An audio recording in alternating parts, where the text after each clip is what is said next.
The following is a presentation of the Big Ten Conference.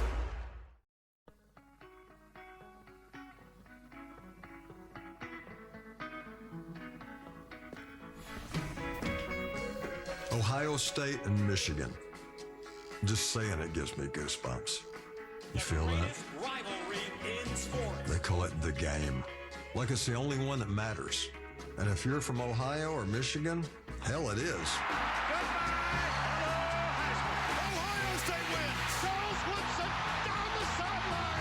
This thing's been boiling for over a century. It hit full tilt when Woody Hayes and Bo Schembechler locked horns. Two legends, two egos, and a 10-year war. The Buckeyes and Wolverines don't just play, they collide. And they're tearing down Michigan's banner. Just stand them there, now they'll fight. The pain lasts 364 days for the loser. And lately, the maize and blue have the upper hand. 4 wins in a row. And the Michigan Wolverines will shock the college football world. And you can bet that's eating Buckeye Nation alive. You know, got a locker room full of guys who are just devastated. Today they'll do it again. Pride's on the line. Legacies made, legacies destroyed.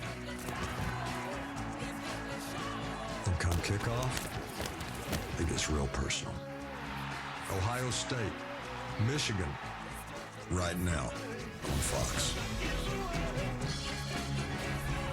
Our thanks to Billy Bob Thornton. There's Ryan Day, unbeaten this season, coming off a national title, but he is haunted by this 4-game skid courtesy of Michigan. His quarterback, Julian Sain, has played at an elite level all season. Could he have his Heisman moment today against his rival? Sharon Moore feels the pressure to get the Wolverines back to the heights they enjoyed under Jim Harbaugh. And another upset win over Ohio State would be a major step. And with a big performance today, true freshman Bryce Underwood would etch his name in the lore of this storied rivalry. It is the 121st edition of the game, and delivery to kickoff is sponsored by Wendy's. Get your Wendy's faves delivered for game day. You take a look at the temperature right now. Feels like the low to mid-20s. Snow may be on the way, but probably not until the later stages of this one as we welcome you inside the 3rd largest stadium in the world, Michigan's Big House. Sold out, marking the 56th consecutive sellout of the game. There will be northward of over 100,000 inside these stands. Millions more watching back home as Michigan and Ohio State get ready to battle in just a few minutes as we welcome you back to the biggest game of the year, from hatred to history of the greatest. That's all of this is at stake. There's nothing else in college football that can compare. No offense to the Iron Bowl, Mark, but this was different, man. Mark's taking strays and nobody said anything about it. Rob Stone, Brady Quinn, Mark Ingram, Matt Leinart, Michigan great Charles Woodson, Ohio State legend Urban Meyer back here with you. It is known simply as the game. And today's matchup is the 50th time these two have met as ranked teams. That is by far the most all time. For 8 years, Ohio State dominated the series. Urban, of course, went 7-0 from 2012 to 2018.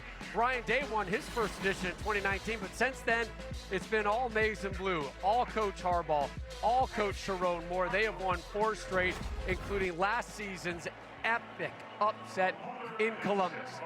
The 10-year war. Hello Heisman, tearing down the Go Blue banner. And this rivalry has created some of the game's everlasting moments. Will there be more today? Coach, Buckeyes, they're a playoff lock regardless of this result.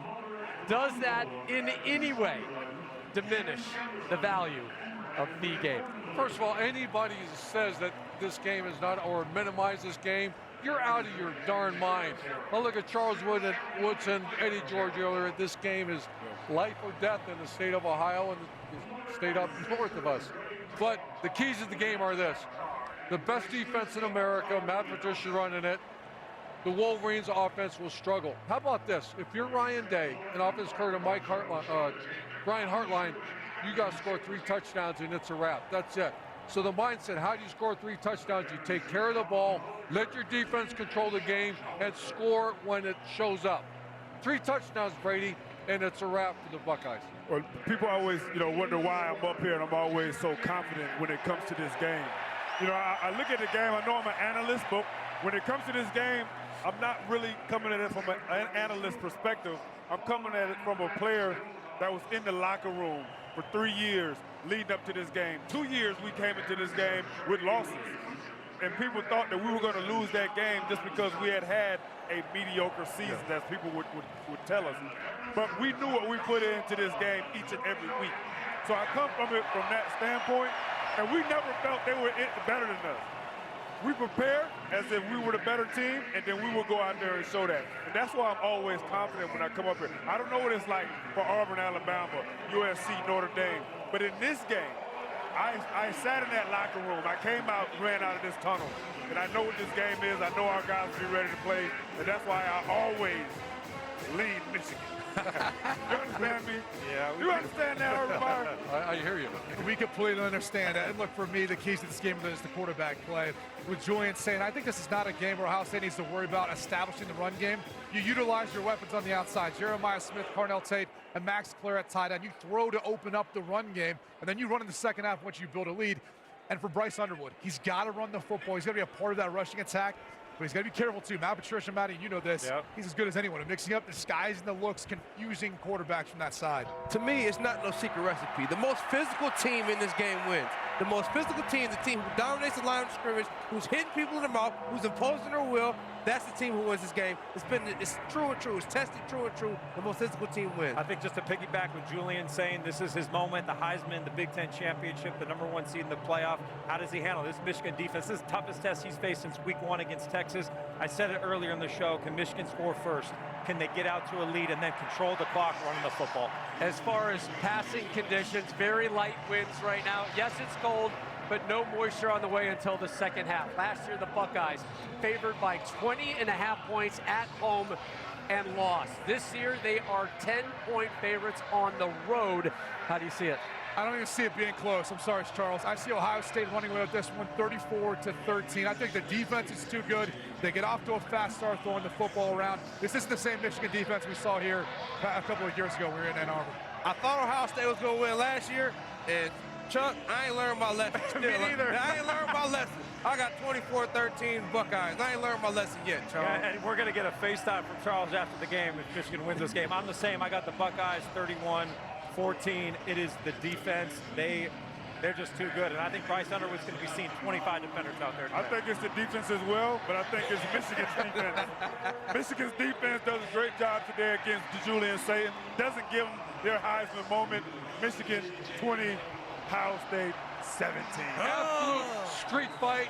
I see it real close at halftime, 28-18 at the end of the game. Buckeyes. You know what time it is? Oh, no. You know what time it is? It's time for the flag, baby. It's time for the flag. It's time for the flag. Let's go. Let's go. Let's go. Yeah. Yeah. Let's go, baby. Let's go. Michigan out of the tunnel on the edge of the floor and ready to head towards the Go Blue sign. Sharon Moore has never lost as head coach to his rivals from Columbus. Sharon Moore and the Wolverines still alive in the Big Ten title hunt, still alive in the playoff picture, but they have to get by the Buckeyes today inside the Big House.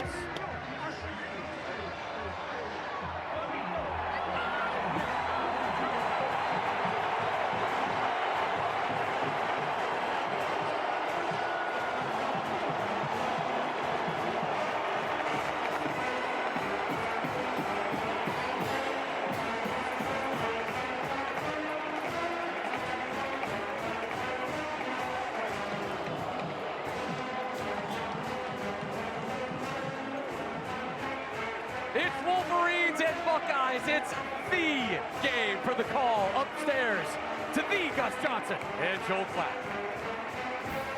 Big Noon Saturday is sponsored by AT&T Business. Connecting changes everything from Michigan Stadium, also known as the Big House. We've got the game for you folks as Ohio State comes into town to take on Michigan.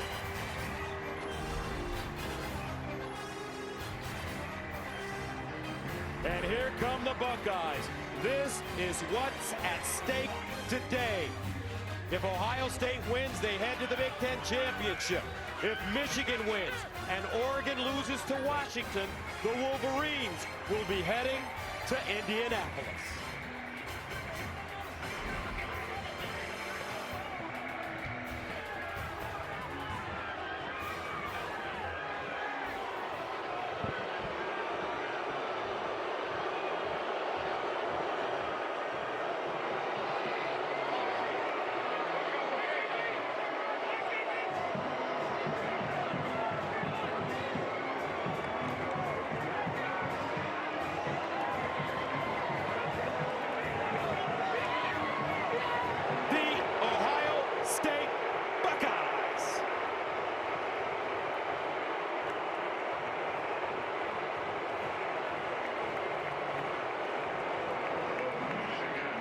Hi, everybody. I'm Gus Johnson, along with my quarterback, Joel Klatt.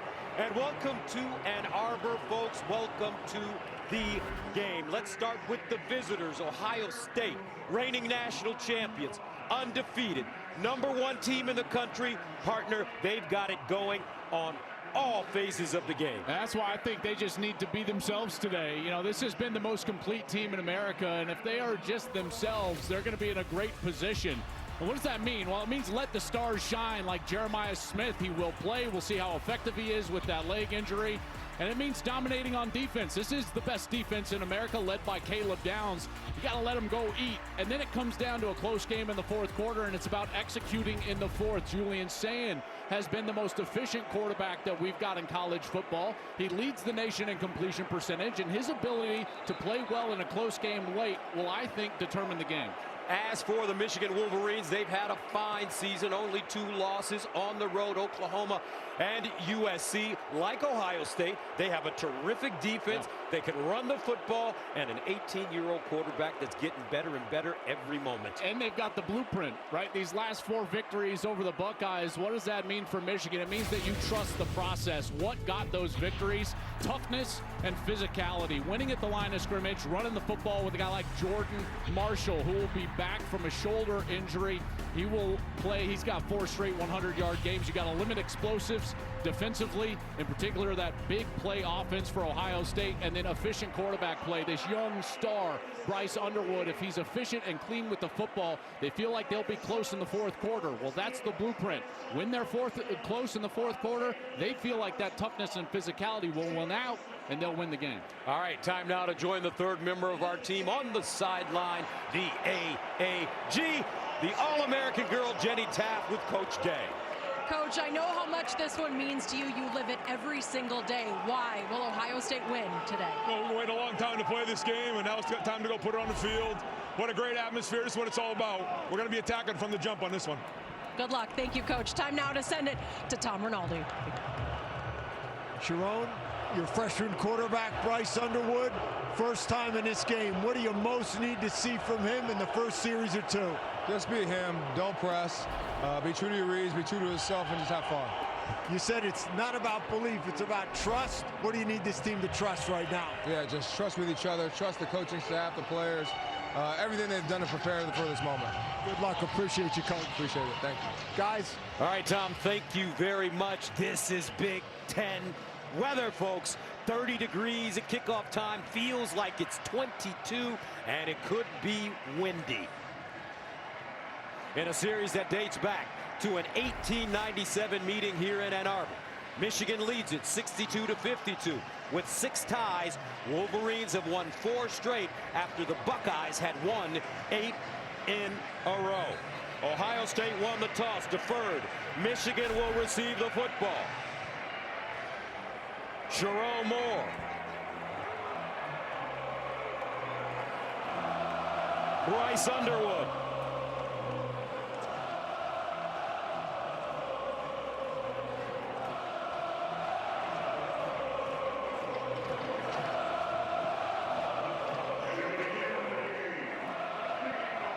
Jaden Fielding will send it away for Ohio State. Andrew Marsh is the deep man.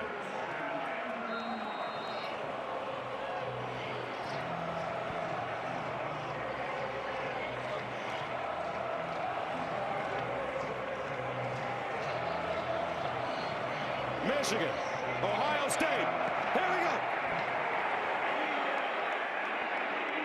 And Marsh. And that will bring out Bryce Underwood, the freshman from Detroit. #1 recruit in the country, a mountain of expectations, and he's coming off his best and most efficient performance of his young career last week against Maryland. He's going against the best defense in the country, and it's also a complicated defense. So I do think it'll be imperative for him today, Gus, to utilize his legs and that athleticism 2, 3, 4 times, scrambling around, trying to move the chains with his feet. Underwood, 16 of 23, 215 yards passing, 2 touchdowns against Maryland last week. On first down, they hand it off. Marshall, still running. Jordan Marshall, out of bounds at the 40-yard line.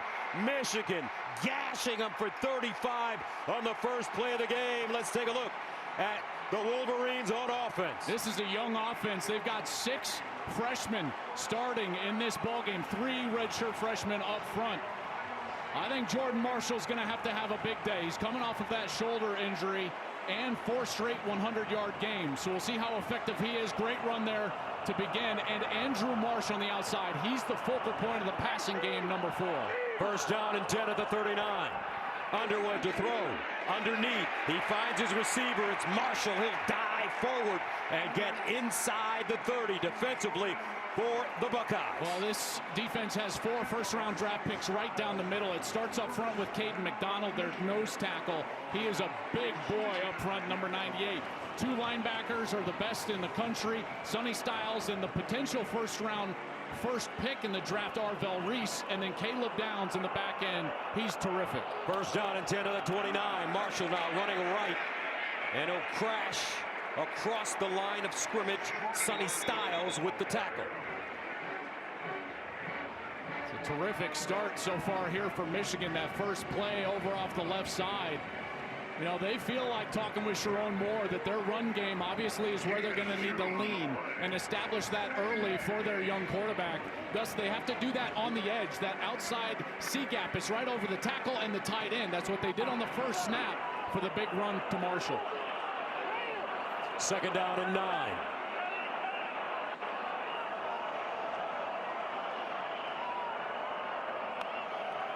Underwood, quarterback run, and he'll go nowhere. Wrestled down.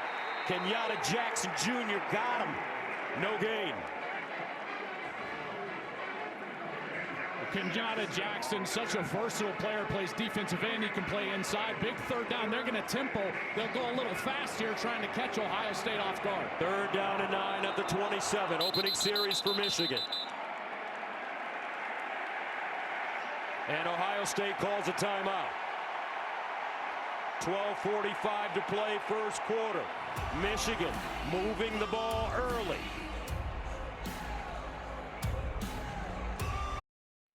Big Noon Saturday is sponsored by AT&T Business. Connecting changes everything. And by Progressive Insurance. Home and auto coverage you can count on. Time for today's game flow, sponsored by Progressive Michigan Stadium.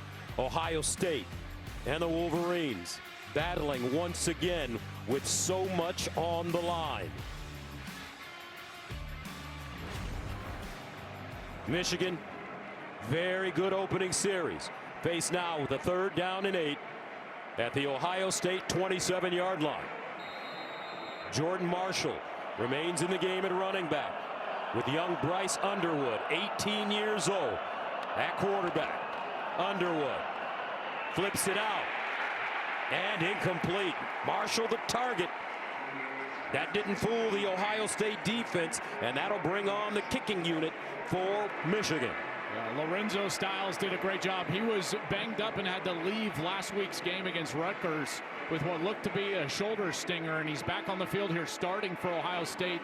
he was right there. Even if Marshall catches that ball, it likely goes for no gain. Dominic Zavada comes in on the season. He's 12 of 19 last year. He was a first-team All-America. He struggled a little bit from time to time this year. This one from 45 yards away. He's got a big leg.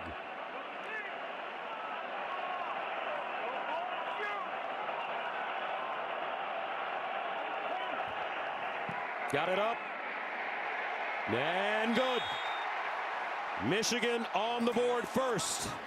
12:37 to play in the first quarter. Coming up, Ryan Day and his offense after this. Let's take a look at the current Big Ten standings, sponsored by Discover. And don't forget to tune in to the Discover Big Ten Championship game, presented by Discover, December 6th on Fox. Well, how about Indiana, 12-0, big win over Purdue, their rival. Yesterday, they punched their ticket into the Big Ten Championship game. Now, it's pretty simple. Ohio State win, they're in. Oregon still alive, obviously, with Ohio State loss today to Michigan and a win over Washington for Oregon. And Michigan, of course, still alive as well if the Ducks were to stub their toe in Husky Stadium. Michigan up 3-0 now. Ohio State will get their opportunity. Sunderland will kick it away. Brandon Ennis is the deep man for the Buckeyes.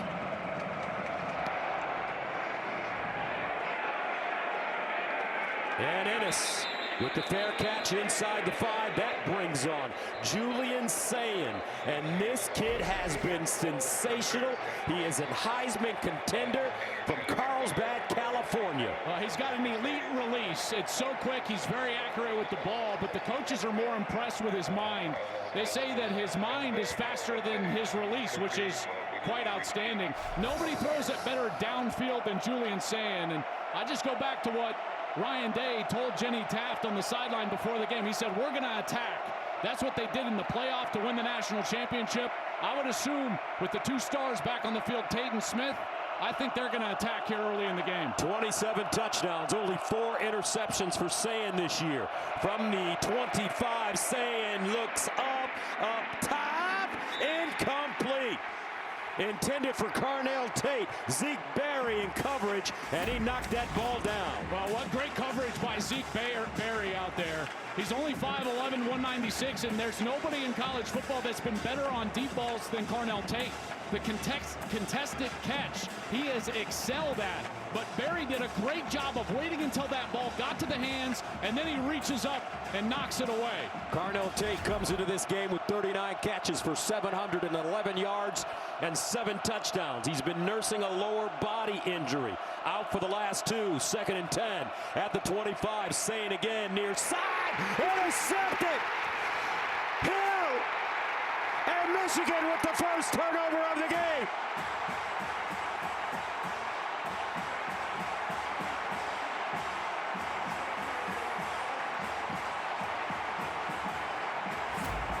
He never recognizes the coverage. Hill is going to sink off and be underneath the route because he's got help over the top. You see the safety screaming over the top right there. Sayin never saw him. He tries to go back shoulder, but Hill is underneath the route. That is a beautiful defense designed by Wink Martindale. Young quarterback doesn't see it, and a massive turnover for Michigan here early in the game. This place is going crazy.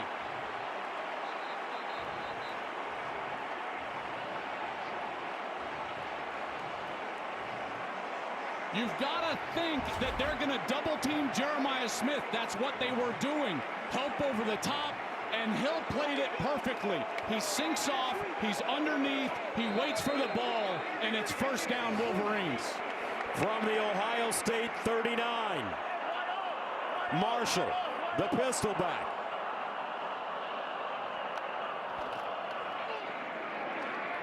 Underwood wants to run with a lane. Underwood dives and is wrapped up by Igbignosin after he picks up 7.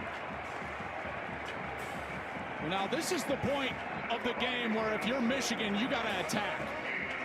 And I don't mean that you just got to throw the ball down the field, but your best stuff here, runs on the perimeter, get Underwood outside, because you've got to capitalize on turnovers, in particular on the plus side of the 50. This is a massive point in the game here, trying to take a 2-possession lead. 2nd down and 3 at the 32.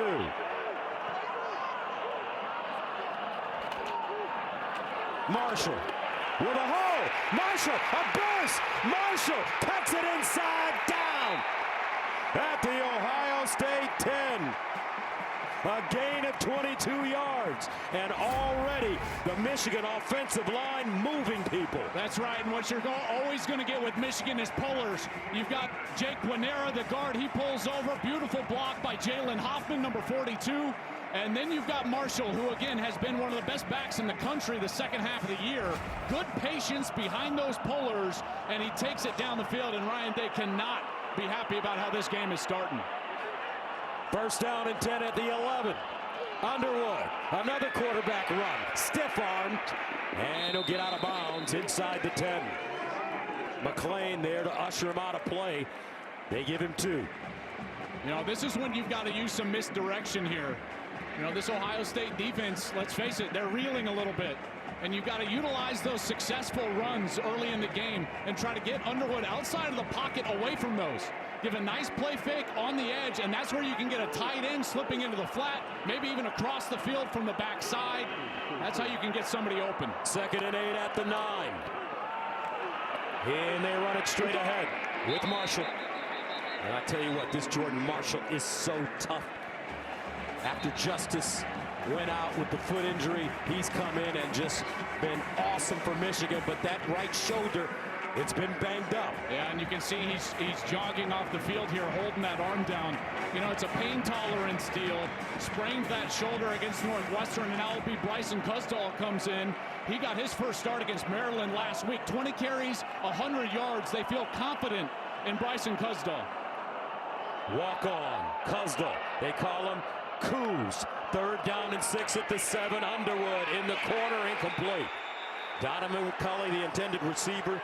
Davis and Igbenogson in coverage. Igbenogson having a fine season. He came back, may have played himself into the first round of the NFL draft. Yeah, he's got great length, and watch how he just doesn't panic when the ball is in the air. Good contact, obviously. He's had penalty problems in his career. 16 last year, only 3 this year. So he's done an excellent job of learning how to play once the ball is in the air, and he does a good job there making it tough on McCulley. One-on-one with McCulley, literally. Zavada, good from 45. This one will be from 25.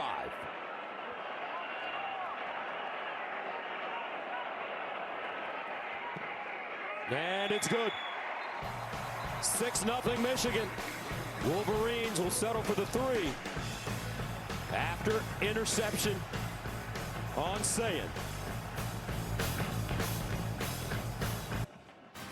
Play the Fox Super 6 College Football Challenge. Download the Fox Sports app right now and enter for free for a shot to win your share of 5,000 big ones in cash prizes. See the Fox Sports app for details. 6-0 Michigan.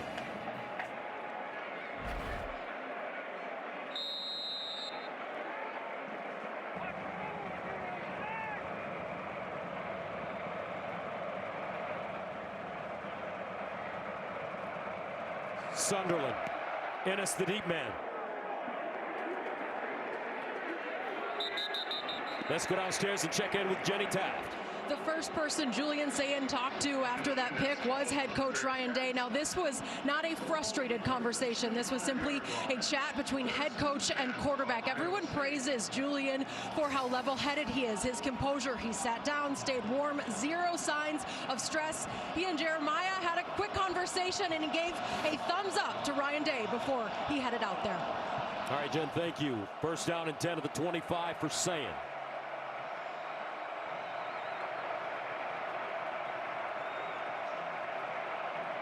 This is the mark of a quarterback. How do you bounce back? Can you have a short memory for a big interception like that? How does he play on this series? Bo Jackson in the backfield, the talented freshman. And they'll give it to him with a hole, and Jackson stopped by Hillman. He'll gain 5.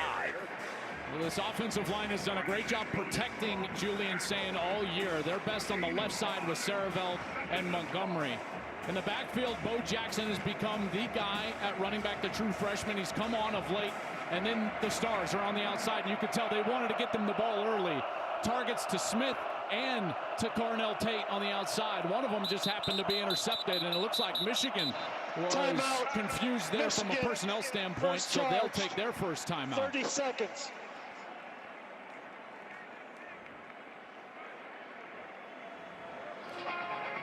You just have to expect, you go back to that interception, and this is what you have to expect with Jeremiah Smith on the field, is that this Michigan team is going to double team him. That was the entire blueprint a year ago. And it was a Michigan team that really allowed their defensive line to control the game. Now, you don't have Kenneth Grant and Mason Graham anymore. Those guys are both in the NFL. You know, they allowed them to control the run game, and then they committed all their resources to stopping those talented receivers on the outside. There's Wink Martindale, long time in the NFL, now in the second year here at Michigan, and that's an NFL style of game plan. Take away the best players on the outside. That's exactly what they were doing on that first series. Second down and 5. At the 30. Bo Jackson, the pistol. They give it to him, running right. He'll lean forward. Derek Moore with the stop, 3-yard gain defensively for the Wolverines. Well, these linebackers have been a bit banged up, so today it'll be Jimmy Rolder and Cole Sullivan. In the back end, you know, the pass defense has not been terrific, but how about the huge play from Hill and Zeke Berry on the first series? But the real key to this Michigan defense is the edges on the line of scrimmage. Derek Moore, number 8, number 1, Jayshawn Barham. These guys have got to impact and affect Julian Sayin when he's back there in the pocket. Their ability to get home on that rush is going to be paramount today. C.J. Donaldson comes in at running back. He's the big guy, weighs 230. Sayin rolling, delivers, caught, nicely done. Will Kazmarek, backup tight end, with a 5-yard reception, first down, Ohio State. Yeah, beautiful job. You're going to get the run going this way, and then Sayin's coming out, and the tight end is just lost by both Michigan defenders. Kazmarek is not a guy that they target a lot. That's only his 8th catch of the season, but a nice little dump off and an easy completion for a quarterback on 3rd and short to move the chains. First down at the 38-yard line. Ohio State settling down a bit. Play fake. Sayin checks it down.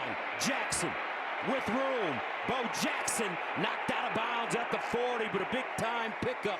Hill with the tackle. That's a gain of 22. You know, one of the superpowers of Julian Sayin is getting to the check down quickly.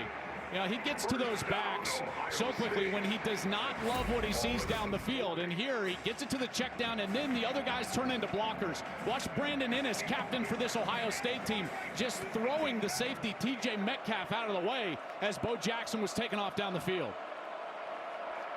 A little chippiness already to be expected. 1st and 10 at the 39.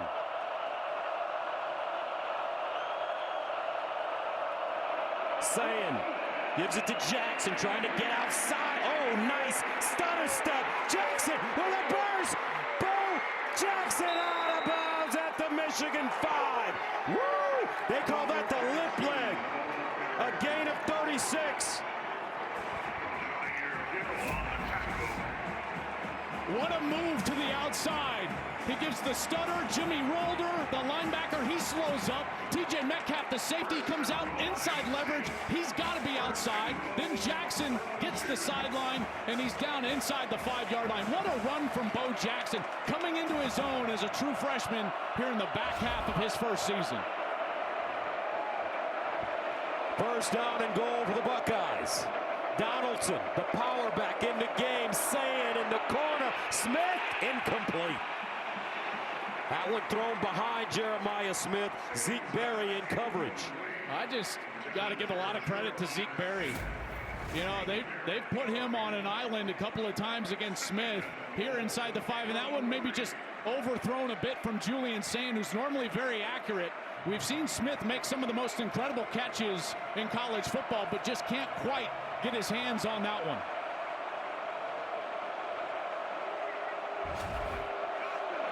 Second down and goal of the 3. Donaldson. And he'll be tackled for a loss. Jayshawn Barham The Maryland transfer. A loss of 2. Well, we've seen Ohio State force Michigan to kick field goals now on a couple of possessions.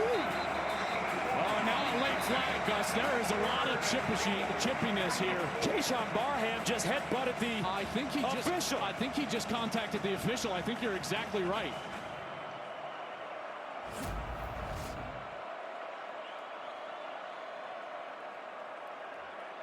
After the play was over, unsportsmanlike conduct, defense, number 1. Half the distance to the goal, automatic first down. That's number 1's first unsportsmanlike toward disqualification. Oh, that's a massive mistake. And you know what? I think that Jason Barham is lucky that they didn't throw him out of the game. You're absolutely right. They have absolutely every right to throw him out and eject him for contacting an official, in particular with a headbutt like that. And these officials trying to keep themselves out of the game, but a massive penalty because it goes from 3rd and goal now to 1st and goal, and a new set of downs for Ohio State. From the 2, Donaldson remains in the game. The deep man in the I formation. They give it to him. Donaldson crashes forward, and he'll pick up a yard.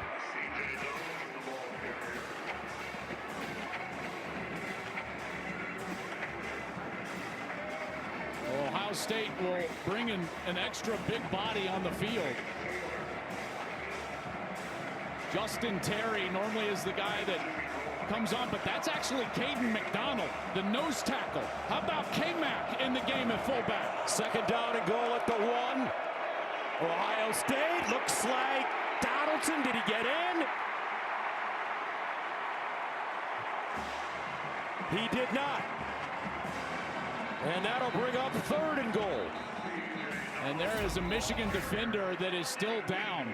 Great look right here. There's big Caden McDonald. He's trying to get his buddy into the end zone, but just cannot get that plane. C.J. Donaldson didn't want to reach the ball over. That's pretty smart by him to maintain possession right there, but there is a Michigan defender down here late. Great job by Brandon Hillman, number 6. Holding strong right at the point, keeping that ball from touching the goal line. I can't tell who's under that. It looks maybe like Cole Sullivan, number 23, but I'm not sure. Could be Mason Curtis, 25. I believe it might be 25. Mason Curtis, the safety. There's Hillman. Beautiful job at the goal line. There's Mason Curtis, 25, middle of your screen. And he's the one that's blocked. Oh, man, and he just gets that left leg bent back. He was the one contacting Caden McDonald.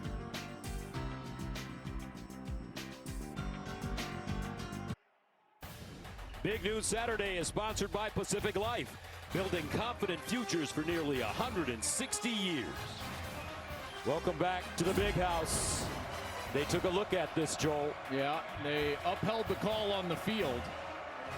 C.J. Donaldson short, and so now it'll be 3rd down and goal for Ohio State. I think this is 4-down territory. Even if they don't get into the end zone, you're pinning Michigan and a true freshman quarterback right next to their end zone. So I think Ohio State has 2 downs to score here. The 3rd down and goal at the 1. Quarterback sneak. I don't think he got in. I think they stopped him. It's going to be 4th down.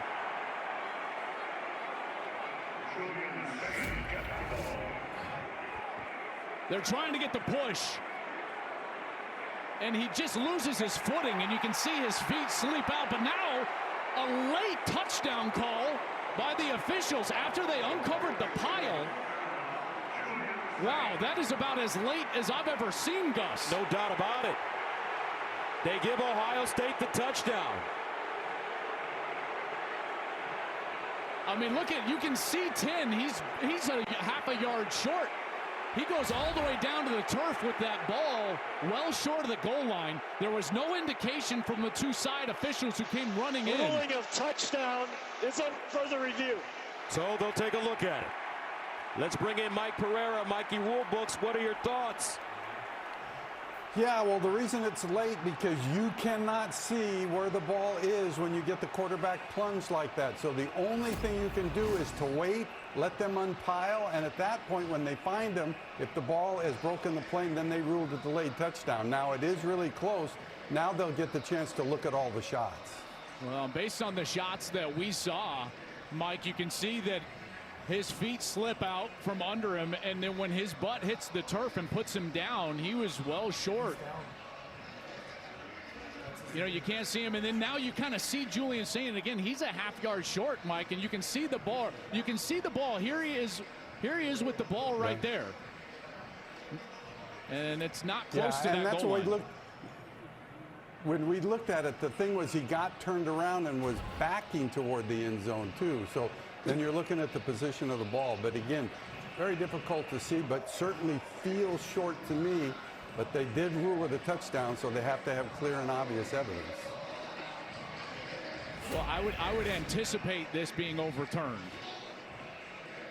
And then As would I. And then the discussion goes to fourth down. And what do you do? And again, I'll go back to what I said before third down, which is I think that this is four down territory. Ryan Day has to establish that they're not just going to settle for field goals. Last year, the red zone was a massive issue for Ohio State in this matchup. 5 trips inside of the red zone. They only got 10 points. You don't want to settle for field goals. You can see there's just starting to be some snow flurries here. After further review, the quarterback's knee was down short of the goal line. It'll be fourth down. So we got a big fourth down coming up and a decision for Ryan Day. It looks like he will go for it. Ohio State, 9 of 13 on fourth down conversions this year. Fourth down and goal. And this will be the 6th straight snap from inside the 3-yard line. Michigan has turned them away on the first 5. Can they do it again? C.J. Donaldson, 6'2", 232, the senior. The deep man out of the offset eye. Play fake, Sayin. And a flag on the play. False start offense, number 85, 5-yard penalty, fourth down. That's Bennett Christian. He was the wing tight end on the left side of the offensive line, and now I think the decision becomes much more difficult, and it will be a kick for Ohio State. There's Bennett Christian, and watch as he's just going to flinch right there, right before the snap. And for Ohio State and Ryan Day, another mistake inside the red zone against Michigan. It happened too often a year ago, and they'll have to settle for a field goal attempt. Jaden Fielding comes in. He's been terrific this season, 13 of 15. This one from 24 yards away. And it's good. Ohio State on the board now. 4:33 to go in the first quarter. 6-3, Michigan.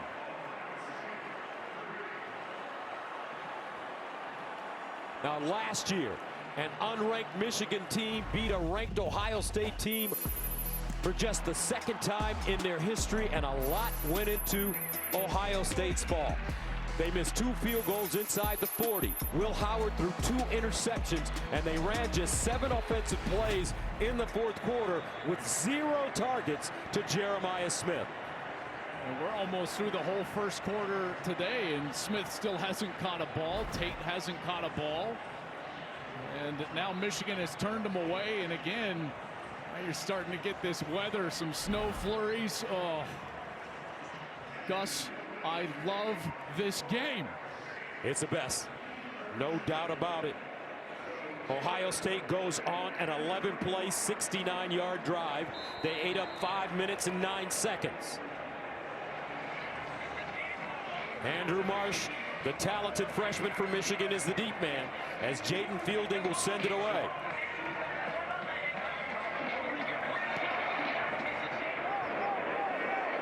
And he kicks this one out of the end zone. Next Saturday, it's the Big Ten Championship game on Fox. Number 2, Indiana punched their ticket last night, but who will be in Indy to face them?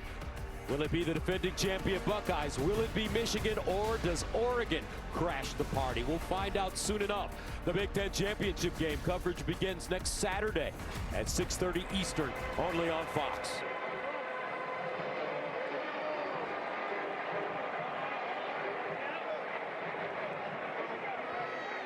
Wolverines take over. First down for Bryce Underwood. And he'll hand it off to Kuzdal. Kuzdal, a whirling dervish as he crosses the 30. Let's go on downstairs and check in with Tom. Gus Sharon Moore, heading into this game, told the student body in Michigan Nation this week he wanted the big house louder than it's ever been. He exhorted the crowd twice there in that stand to try to prevent those points, jumping up and down, his arms waving up and down, trying to get this crowd as involved and to rattle Ohio State. Seemed to work there a little bit with that false start, guys. All right, Tom, thank you. 2nd and 5 at the 30. Kuzdal remains in the game at running back. Play fake. Underwood steps up in the pocket, and it'll be tackled for a loss. Caden Curry, what a year he's been having. And he gets up slowly. Flag on the play. Curry has been a monster this year. Offense number 42. 10-yard penalty from the previous spot. 2nd out. Well, Jalen Hoffman, number 42, he's in because Max Bredesen, he's been out with a foot injury that happened last week. Here's Hoffman right here, and he just has to tackle Sonny Styles. Sonny Styles is such an incredible player and athlete. You can see the violence he blitzes with on the edge, and he just lowers his shoulder. Hoffman had no other choice but to tackle him. There's Max Bredesen, the Wolverine, as we like to call him. Unfortunate for him here late in his career, he's got a foot injury. It's been hindering his ability here this week. He's trying to give it a go, but it's been mostly Hoffman in the game at fullback. 3rd down and 5 at the 30. Kuzdal remains in the game.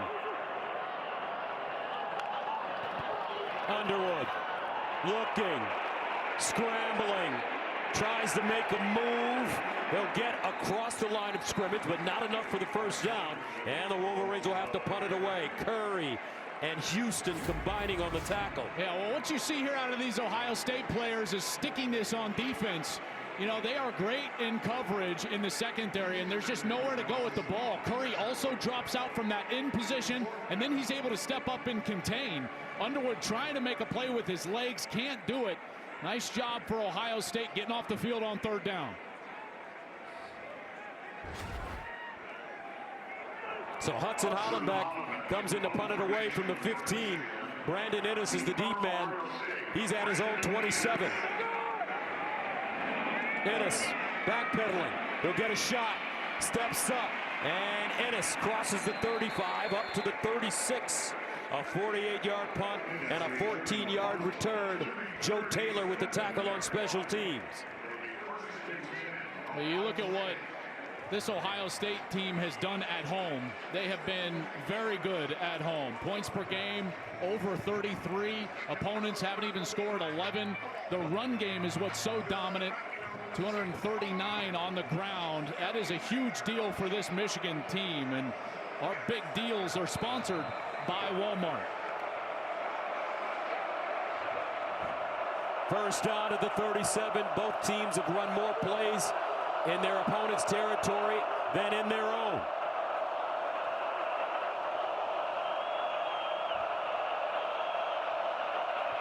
Sayin to Jeremiah Smith, and Smith crosses the line of scrimmage. Gains 2. Big day for Jeremiah Smith, folks. Today he celebrates his 20th birthday. Well, and finally gets his first catch. Didn't have a catch in the 4th quarter a year ago. Almost went the whole quarter this year. Turns 20 today. What a sensational talent. And a great joy to be around as we've been around him this year, covering him this year, last year. Such a positive player, an incredible player, and what a bright future he has ahead of him. 2nd down and 9 at the 38.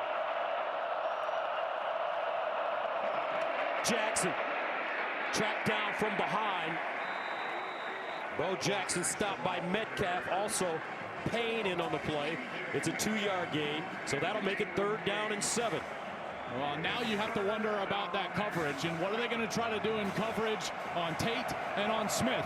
And are they doubled? If they're doubled, who else can make a play? Wink Martindale, rest assured, he's not going to allow Jeremiah Smith and Carnell Tate to run around in single coverage, in particular on third downs. Two safeties back right here. We'll see where Ohio State goes.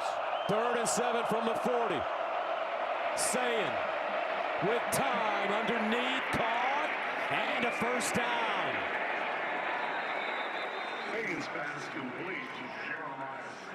Jeremiah Smith with a gain of 8 yards.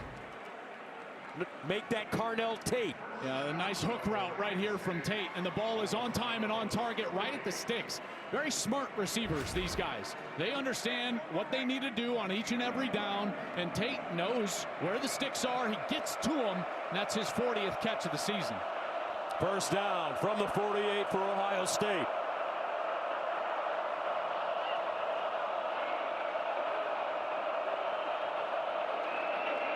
Jackson trying to get outside, cuts it back. Jimmy Wolder with the stop, a gain of 3. And this could take us to the end of the first quarter.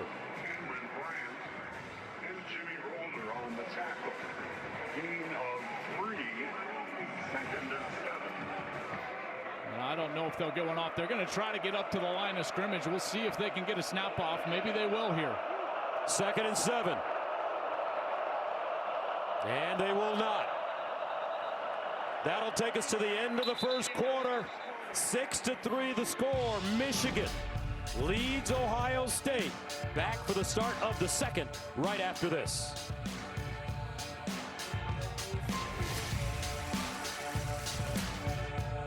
Big Noon Saturday is sponsored by AT&T Business. Connecting changes everything. Welcome back to Ann Arbor. Start of the second quarter. We've got a good one brewing here. Michigan 6, Ohio State 3.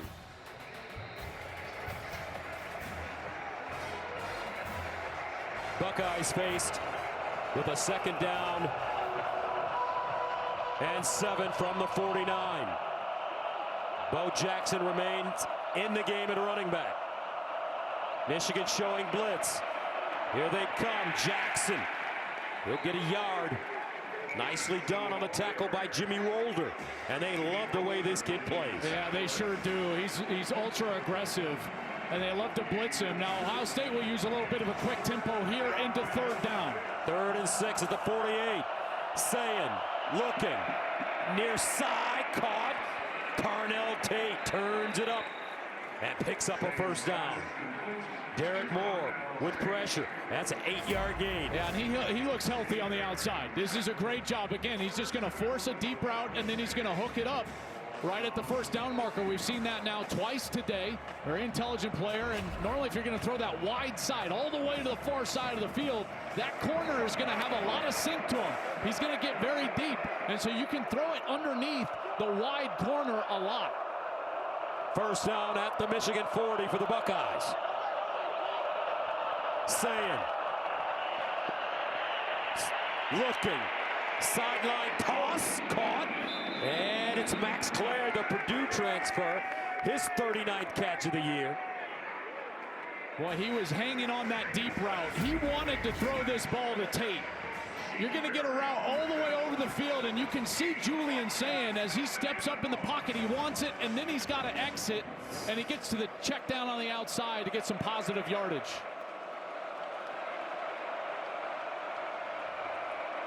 Second down and 5.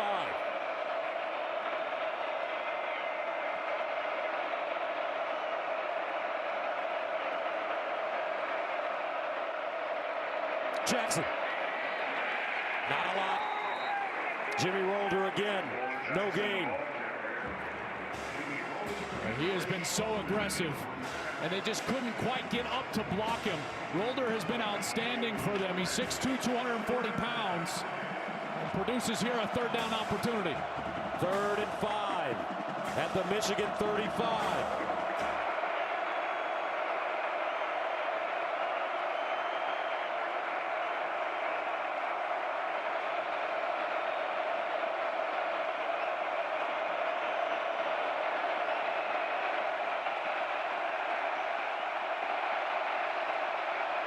Sayin, delayed handoff. Jackson, and he's hit in the backfield by Rolder. No gain, and that'll bring up 4th down. Well, I think the fact that they handed that ball off means that they're going for it on 4th down, and it looks like they will. Sayin will stay on the field. They're trying to sneak a few yards there to create a shorter 4th down. Michigan was ready for it. They had single coverage with Smith on the outside on that snap. Didn't take advantage. I doubt Michigan will allow that to happen again. 4th down and 5 at the 35. Donaldson enters the game at running back. Sayin winds up. Caught! Jeremiah! Touchdown! Happy birthday!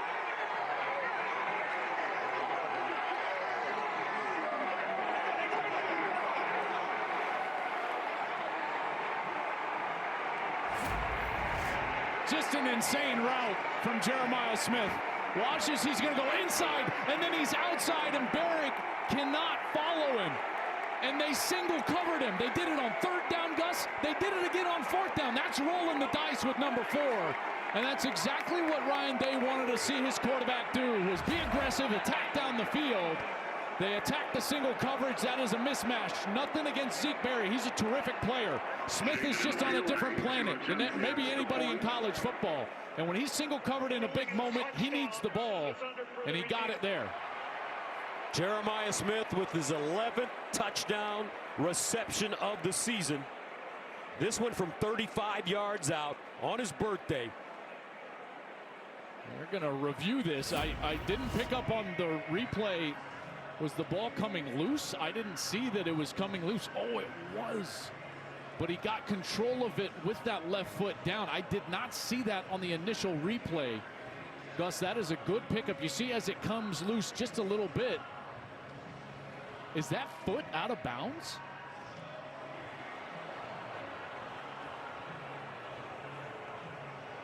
You can't tell it there. This is a better angle. Ooh. Oh my goodness. This is going to be a massive call, because he loses control and then never gains control before that foot hits out of bounds.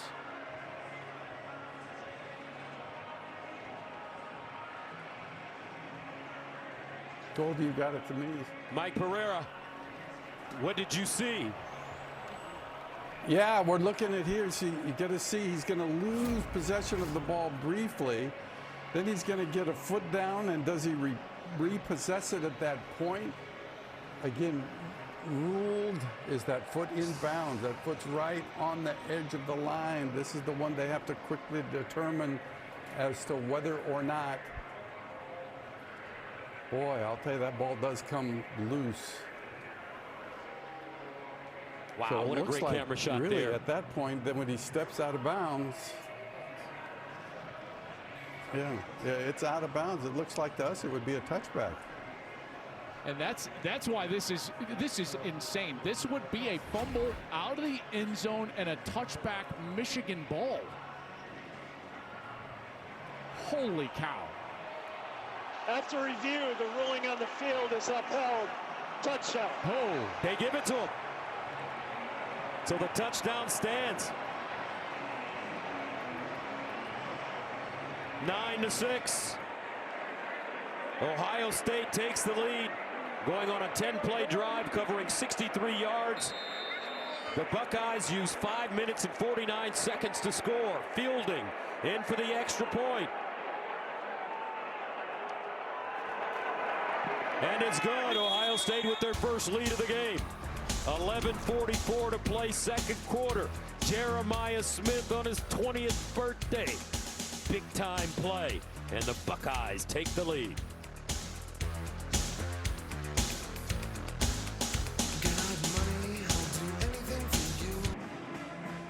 Pacific Life Game Summary is sponsored by Pacific Life, building confident futures for nearly 160 years. Buckeyes up 10-6. I feel like they caught a break there on that last review. Jeremiah Smith into the end zone. Ruled it a touchdown. Looked like he was losing possession. It remained a touchdown. Julian Sayin now 7 of 10 for 85 yards. Michigan has gotten that interception. They went down. They have kicked a pair of field goals in this game.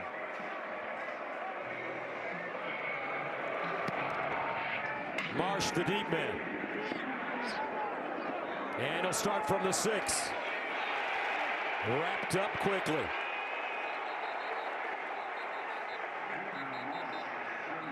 And check this out, folks. That's Cosm in Los Angeles, where they're having an Ohio State-Michigan watch party. The Cosm experience makes it feel like you are actually at the game, giving fans amazing views in a completely immersive experience. First down and 10 of the 16 for Michigan. How do the Wolverines respond? Now down, 10-6. Cosdell. Push backwards as he crosses the line. They give him 2. Jordan Marshall has not returned. Seems like that shoulder may still be bothering him. Yeah, he left. Remember when we saw him and that arm was straight down. It's been Cosdell ever since. Now, they've got 11 runs to only 3 passes in this game. There's Marshall over on the sideline.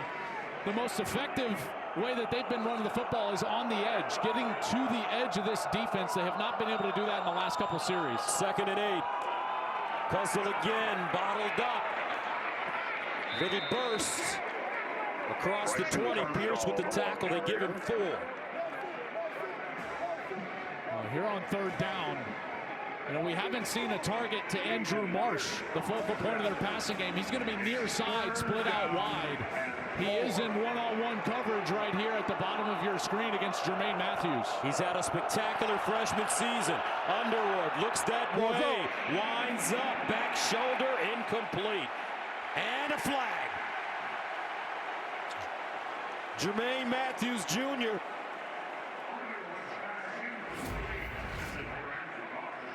Pass interference, defense, number 7, 15-yard penalty from the previous spot. Automatic first down. Well, you see that left arm, it hooked around that waist, and he kind of drags him down. And Marsh was unable to get back to the football. Jermaine Matthews, obviously, with his arms out. But you saw at the top of that route, that left arm hooked around the hip, dragged Marsh down to the ground. And Matthews, with the DPI, defensive pass interference, gives Michigan a first down. Marsh on the season, 42 catches for 641 yards and 3 touchdowns. Had 5 catches for 76 against Maryland last week. What a freshman season. First down to the 37 now. Michigan with a little breathing room.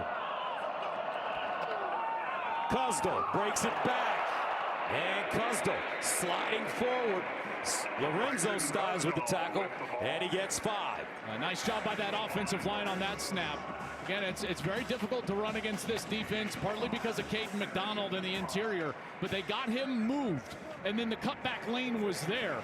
And these 5 guys up front, listen, it's no mystery why Michigan has won this game 4 years in a row. It's because they've been able to win the line of scrimmage, and those 5 guys up front, they're tasked with doing that for their young quarterback in the backs here today. 2nd and 5. Costa, and with a burst, he's got speed, and gets thrown out of bounds, but another big gain for the Wolverines, this time 22. Tell you, this is an excellent block on the edge by the tight end. This is number 83, Zach Marshall, and he just stands Curry up, and he's able to keep him held up. Maybe he gets away with a little hold right there, but Cosdell finds that opening to the outside. Marshall on Curry.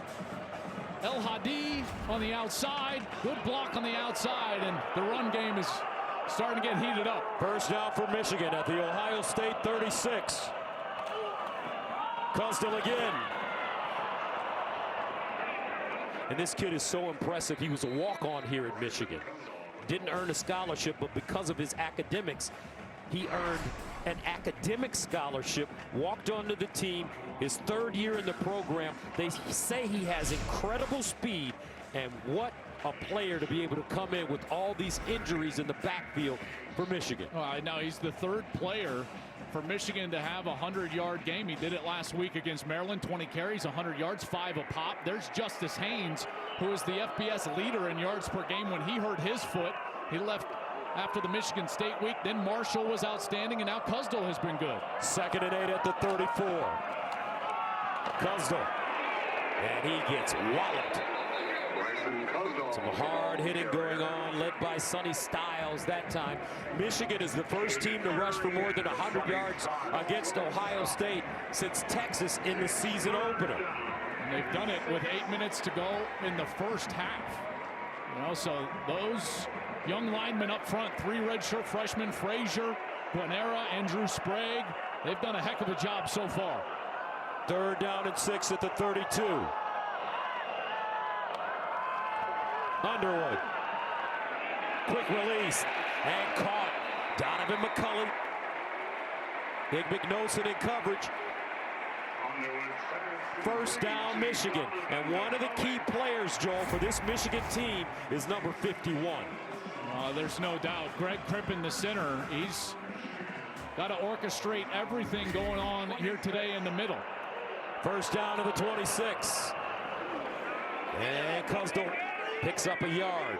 You bring up Greg Crippen, and he's got a massive job here today, and it's a harder day for him than any other because he's got to deal with someone lined up right over the top of him. Ohio State uses what's called an odd defense. An odd defense means the nose guard is going to line up right over the center. That just happens to be the 1st-round draft pick, Caden McDonald. So Crippen, 51, has got to have his best day of his career here today against K-Mac in the middle of that line. Trips at the top of your screen. 2nd and 9 at the 25. And Cusdell looking to get outside. He will not. Great pursuit by the Ohio State defense. Arvell Reese. That's a loss of 5. You can't get around Arvell Reese. I tell you, this guy is too good.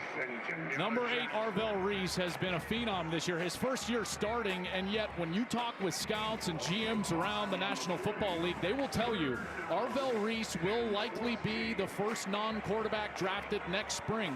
He's violent on the edge. He's fast and athletic. The best parts of Micah Parsons and Abdul Carter mixed into one. 3rd down and 14 at the 30. Big play for Michigan. Underwood in trouble. Dumps it off. And Arvell Reese is there to just level Cusdell. Kenyatta Jackson with pressure.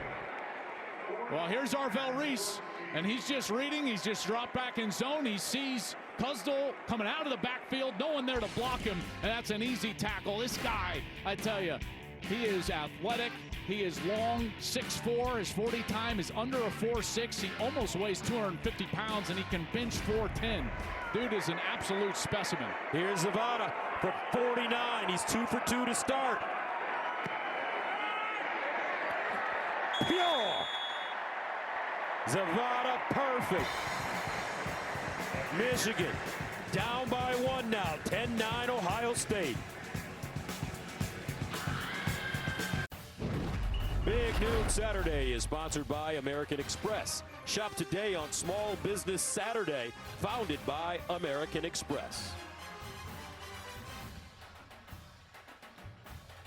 I'm not a sore loser, but I hate losing, and losing to that team up north was pretty crazy. I hate them. Just something about them. For the next 2 years, I promise you I will not lose to them. I can't lose to them for the next 2 years. That was Jeremiah Smith's comment before the season, and he's coming out and having a nice first half. 26 receiving TDs now in the last 2 seasons. He has been sensational since day 1. Brandon Innes deep. Sunderland. And it's fair call at the goal line. Tomorrow on Fox, Matthew Stafford and the Rams battle the Panthers, and Justin Jefferson and the Vikings take on Sam Darnold and the Seahawks, or other regional action. Check local listings for the game in your area, only on Fox. There was a late flag on that kickoff. You see what the officials are chatting about down there.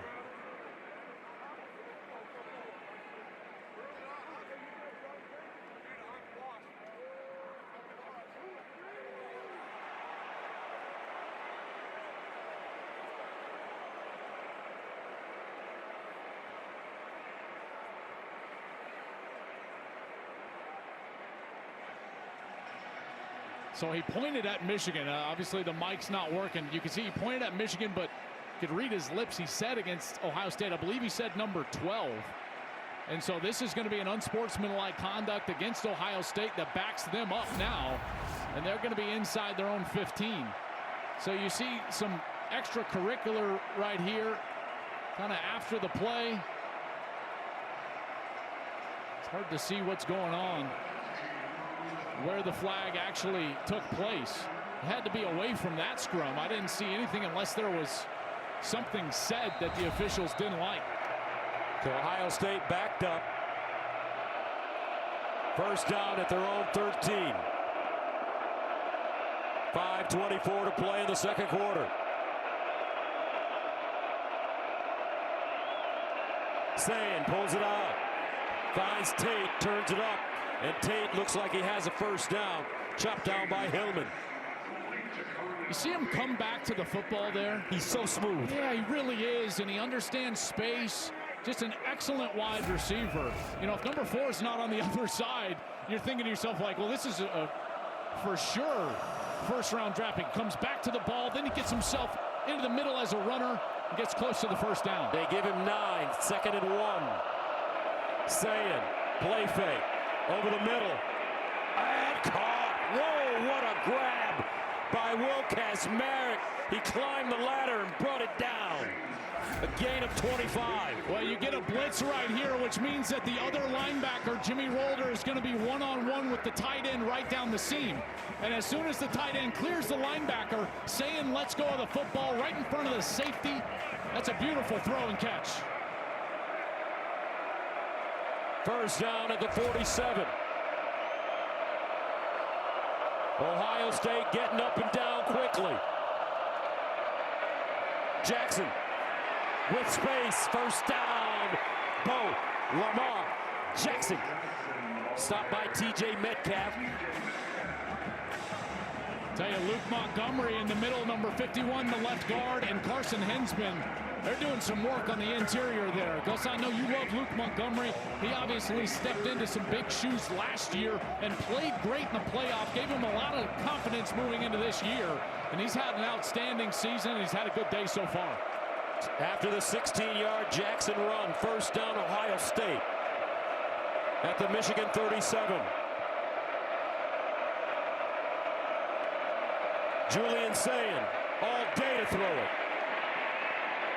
And out of bounds. Good coverage in the secondary by Michigan. This is just a rare miss for Julian Sayin. He's looking over here to the right side, but what he misses is the middle of the field is wide open, and Jeremiah Smith is going to be wide open on the in cut over here. Watch him see him come into the screen.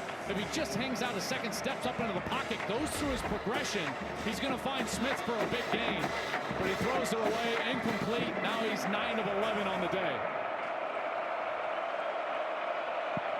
2nd and 10. Tate in motion. Sayin looks that way. Drops it off. Jackson. And Jackson wrestled down by Trey Williams. They give him 5. Well, on these third downs, it's been Tate primarily, Gus, right at the chains. That's where they've gone. Carnell Tate. And you just wonder to yourself, is Wink Martindale going to allow these wide receivers to have a day like they're having so far?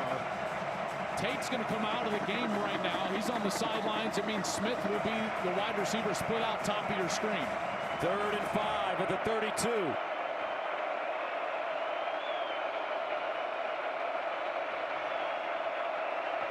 Kazmarek in motion.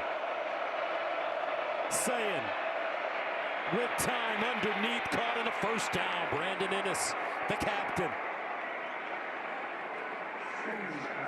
30th reception of the year. Yeah, I love what Max Clare does right here on the middle, because here's Max Clare, and watch as he's just going to clear out, and that allows Ennis to come inside of that. That clear out route inside then opens up the space. Sayin is looking that way the entire time, and Ennis, the captain, is able to make the catch for a first down. Good route by Clare in front of him. First down and 10 of the Michigan 24. And that will take us to the 2-minute timeout. Ohio State with the lead, the ball, and driving. I think Michigan may have called a late timeout there right before the 2-minute timeout, Gus.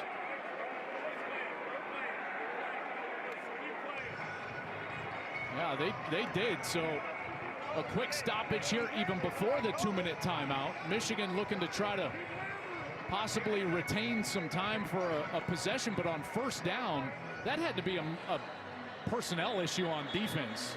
But with 3 seconds to go before the 2-minute timeout, it's not like Ohio State's going to snap it right then. So I don't quite understand why they would call that timeout. At first down, you don't feel like you're going to get another possession. Now gives Ohio State and Ryan Day time to talk about this. And I tell you, remember, Ohio State will receive the football to start the second half. We talked with Ryan Day all year, and there's just been a level of comfort that he's had with the business-like approach of this team, but also in what he learned in last year's game against Michigan. And they have attacked today like they did not do last year, in particular in that second half. First down to the 24. 2:03 to go. Sayin, inside handoff to Jackson. Jackson cuts it back. And he'll get close to that first down marker. Mangum with the tackle. A gain of 9. That takes us to the 2-minute timeout. Back to Ann Arbor right after this.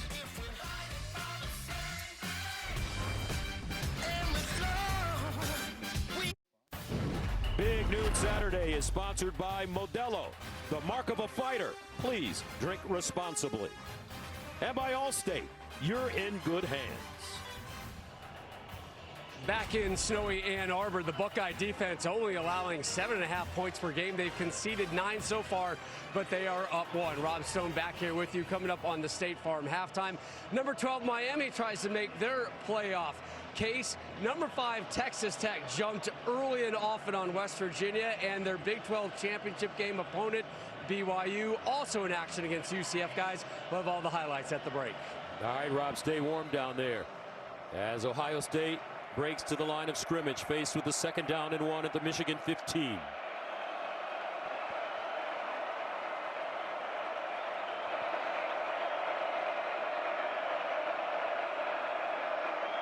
Bojack, first down, Ohio State. You know, I could see them being a little methodical here in this last minute 53. After this clock starts, after they'll set the chains. And the reason is that they won the toss and deferred. So they're going to get the ball to start the second half. The last thing that he would want to do, well, listen, you want to score, there's no doubt. But in a perfect world, you'd take a lot of time to do it. You know, even from the 11-yard line, trying to run the football, control the clock a little bit, stay in the huddle. If they score right away, then they would give Michigan an opportunity to get some points here before the half. 9th play of the drive that started at the Ohio State 13. 1st and 10 at the 11. Jackson again squeezes through the hole. Bo Jackson. Leg drive. All good running backs fall forward. He gains 9. Tell you, that offensive line is doing a heck of a job up front, aren't they? Yes, they are. That was your guy, Luke Montgomery, 51. He was pulling around the left side and really opened up that hole for Bo Jackson, who was able to get it down inside of the 5-yard line. You see him taking their time here, trying to make sure Michigan doesn't have too much time here in the last minute of the second quarter. 2nd and 1 at the 3. They pitch it to Jackson, looking for daylight. He won't get it. Tackled behind the line of scrimmage this time. As the clock continues to wind, 47 seconds. Now, the only hard part with that for Ryan Day is that they really struggled inside of the 5-yard line on their first red zone possession. Remember, it took 5 snaps. They even had the unsportsmanlike that gave them a free first down from Jayshawn Barham, and they weren't able to punch it in and had to settle for a field goal. 3rd down and 3 at the 4. 20 seconds to go in the first half. And a timeout.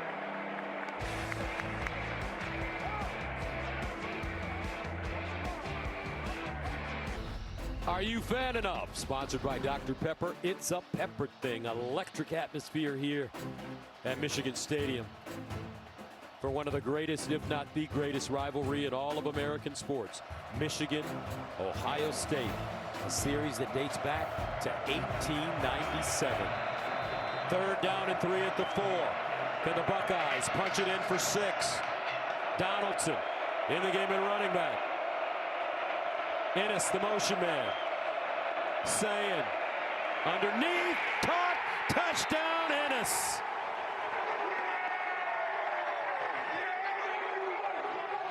Julian Sayin putting it on the money.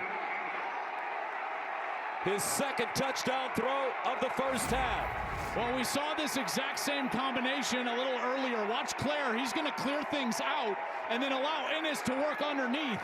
The defensive back was behind. That's a freshman, Jordan Young, number 14. He gets stuck behind Claire's route, and that's an easy slant pitch and catch for a really good quarterback in Julian Sayin to Brandon Ennis, the captain, and Sharon Moore. That is a tough touchdown to see with them getting the ball to start the second half. Extra point good. 11 plays, 87 yards. Buckeyes chew up 5 minutes and 8 seconds with 16 seconds remaining.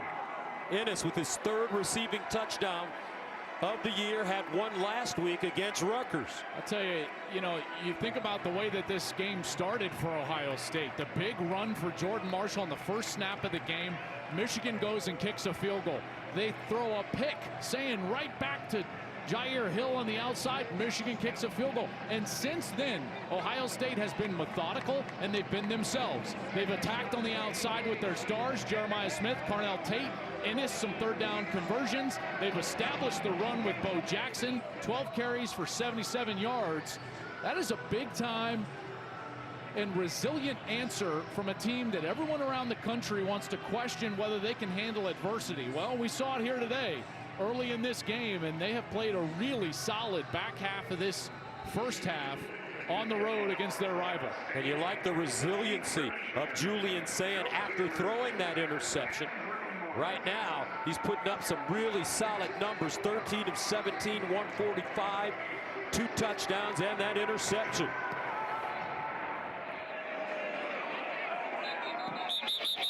So with 16 seconds to go, the Michigan offense will come back onto the field.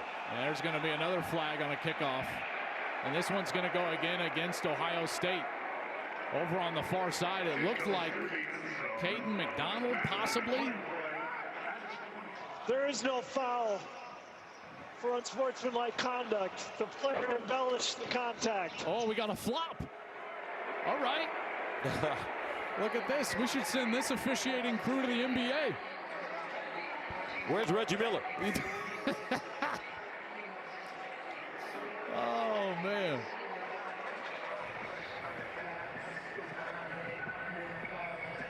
Well, it faked me out. I saw someone down on the far side. I thought, well, that's going to be a flag.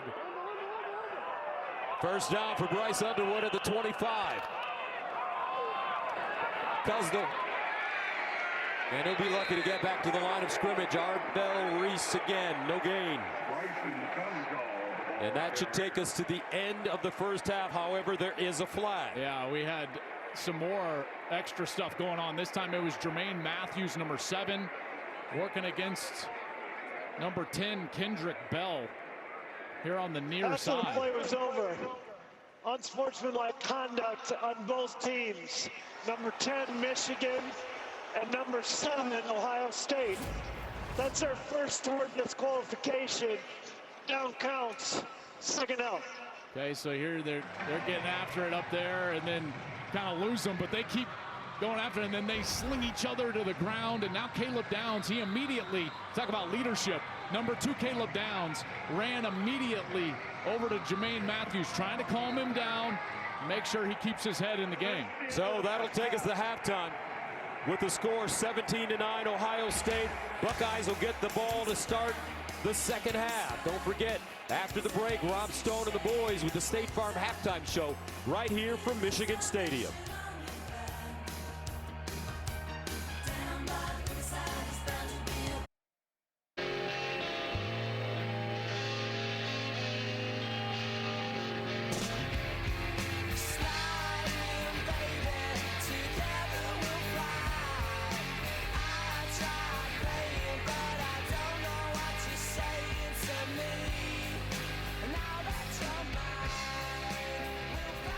Big Noon Saturday is sponsored by AT&T Business.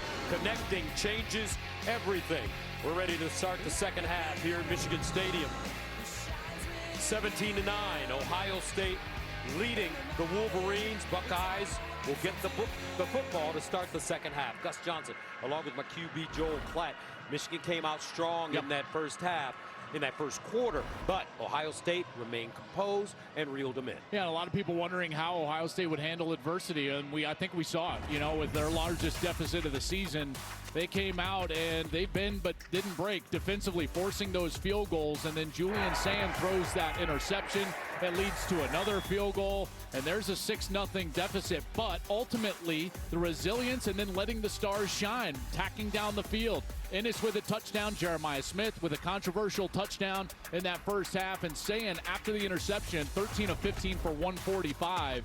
They did not get pressure on him, and because of that, he was able to pick them apart, and he played really well in that second quarter. All right, let's go downstairs to Jen.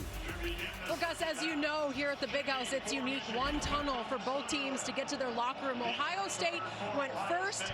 It was emotional. Lots of energy from these teams. Coach Day was pushing guys, saying, get into the locker room, get in there. But he was calm when he spoke with me. I asked him about the emotion of handling it. He said, we need to play within ourselves and focus on what we're doing. As for Julian Sand, his response, he said this moment has not been too big for him. He has been so pleased. And the last thing I asked Coach Day, how confident are you that you can win the second half? He said, just as confident as I was before the game.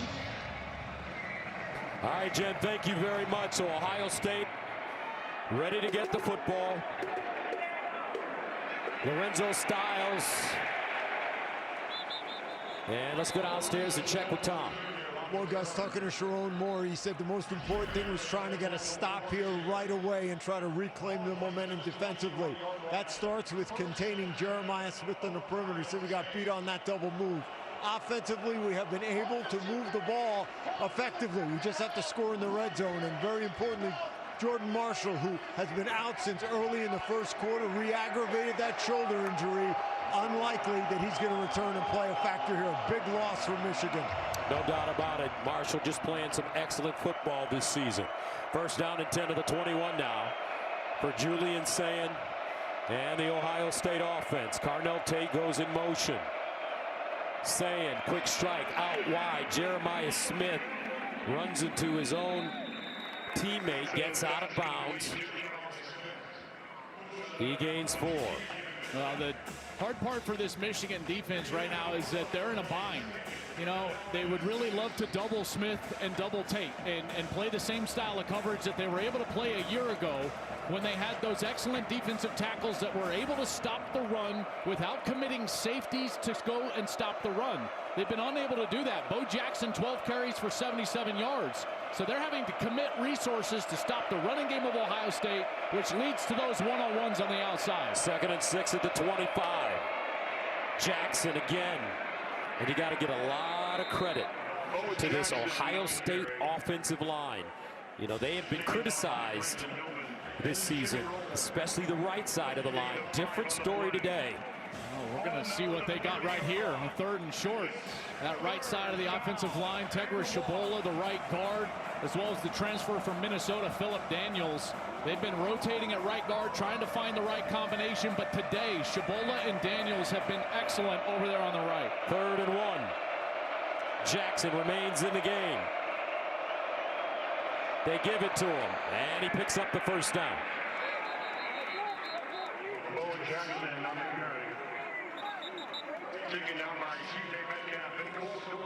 You know, Brady made a great point at halftime talking about the nature of this defense for Michigan under Wink Martindale and how they really love to pressure. Early in the season, they were blitzing about 50% of the time. He's not just going to sit back and allow Julian Sayin to have a clean pocket to throw the football down the field. I think he will live with the one-on-one coverage that Charles Woodson was talking about on the outside in order to try to get pressure on number 10. First down at the 33. Jackson trying to get outside. Cuts it back in. Choppy steps. Could have been stopped for a loss, but they'll give him to Jimmy Rolder. I think the biggest difference I've seen in Bo Jackson since he was inserted into the starting lineup. Early, Gus, you could see that he was just trying to get his feet wet, and he wouldn't make guys miss. But late in this season, the last few weeks, he's been making the first defender miss. And that's the mark of a really quality running back and why he's been able to pick up some more yardage here in the back half of the year. 2nd and 8 at the 35. Remember, he's a freshman. Play fake. Sayin finds him in the flats. Bo Jackson out of bounds. Another first down for Ohio State. I tell you what, there have been some great backs here at Ohio State. This kid is on his way to being one of them as well. He really is, and this is what I was talking about earlier in the game. Julian Sayin sees coverage down the field, and he knows his check down's going to be wide open. That's not the first read. It's not the second read in that concept. It's the third read.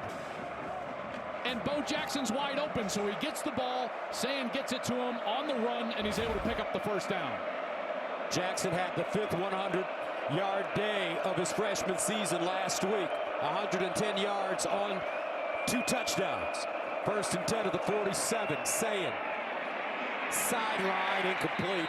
That one bobbled by Max Clare. Ball thrown a little bit behind him.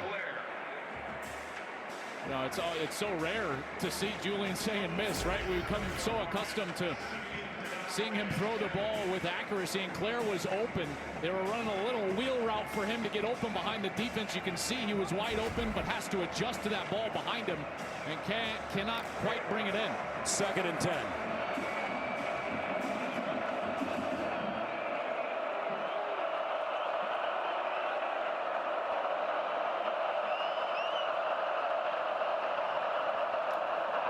Jackson.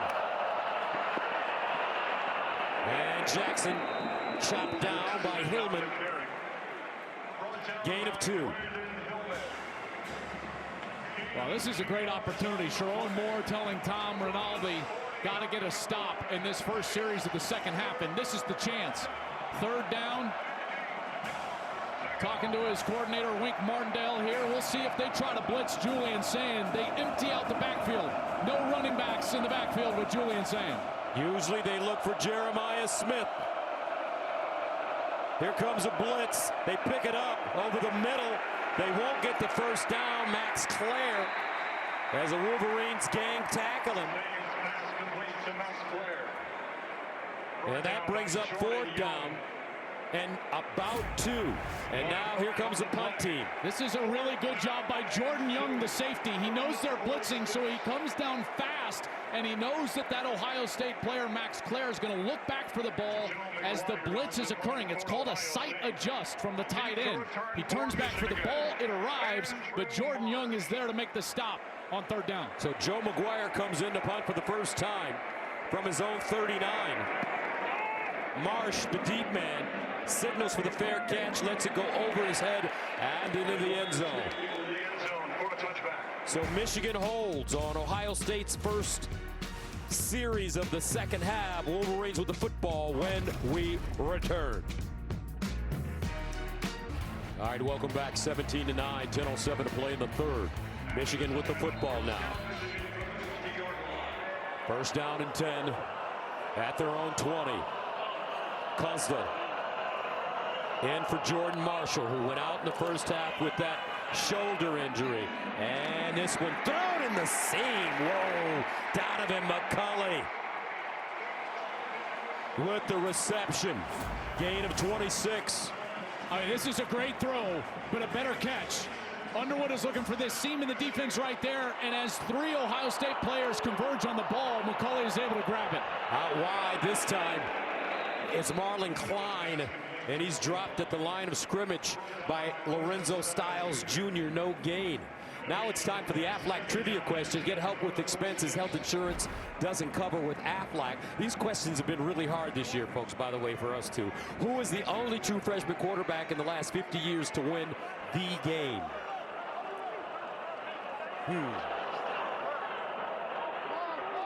Second down and 10 of the 46.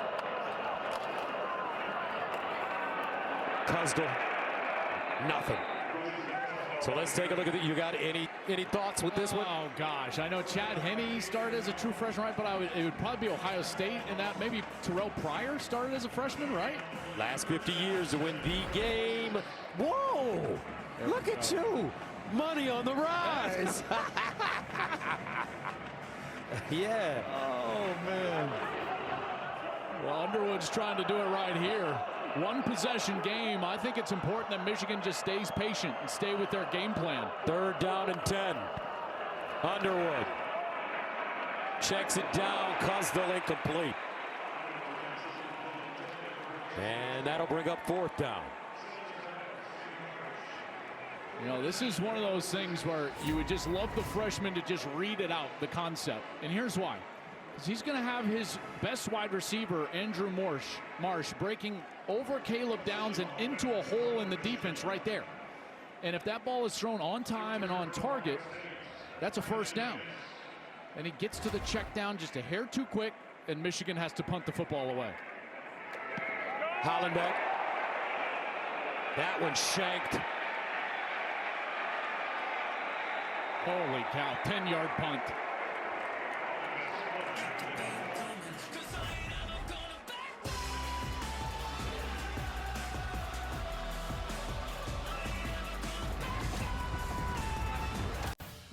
Big Noon Saturday is sponsored by Geico. Switch and save. Get more with Geico. The last time Ohio State beat Michigan was in 2019 in the Big House. They've lost 4 consecutive games since. And here's what Woody had to say. There's nothing that cleanses your soul like getting the hell kicked out of you. Woody Hayes.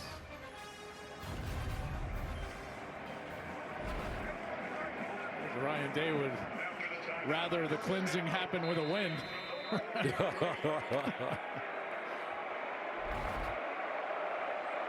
First down, Ohio State at their own 43. Isaiah West, a freshman from Philadelphia, comes in at running back.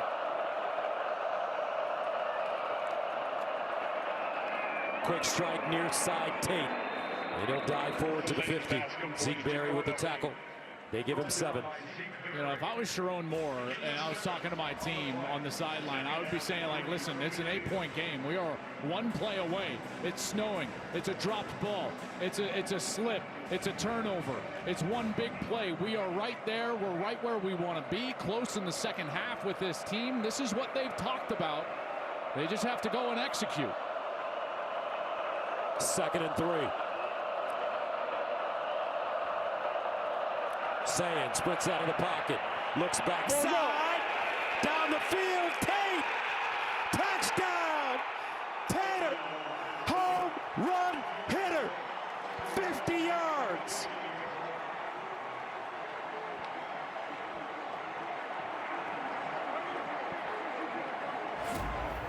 This is a beautiful concept. Sand's going to roll out, and Tate's going to look like he's bending over to the corner, and then he cuts it off back this way. Watch the safety backside for Michigan. He gets caught up in the other routes on the opposite side of the field, and as soon as he stops his feet, Tate's wide open over the top, and Julian Sand finds him. Best damn band in the land. Awful happy up in the nosebleeds as Tate jogs into the end zone. 8th receiving touchdown of the season.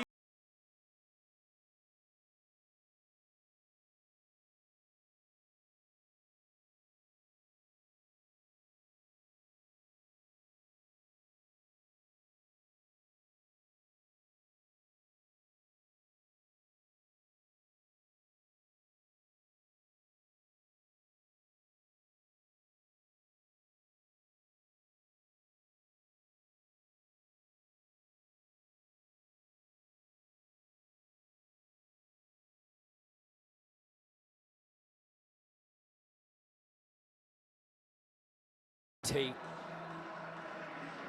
50-yard touchdown as he gets warm on the bench.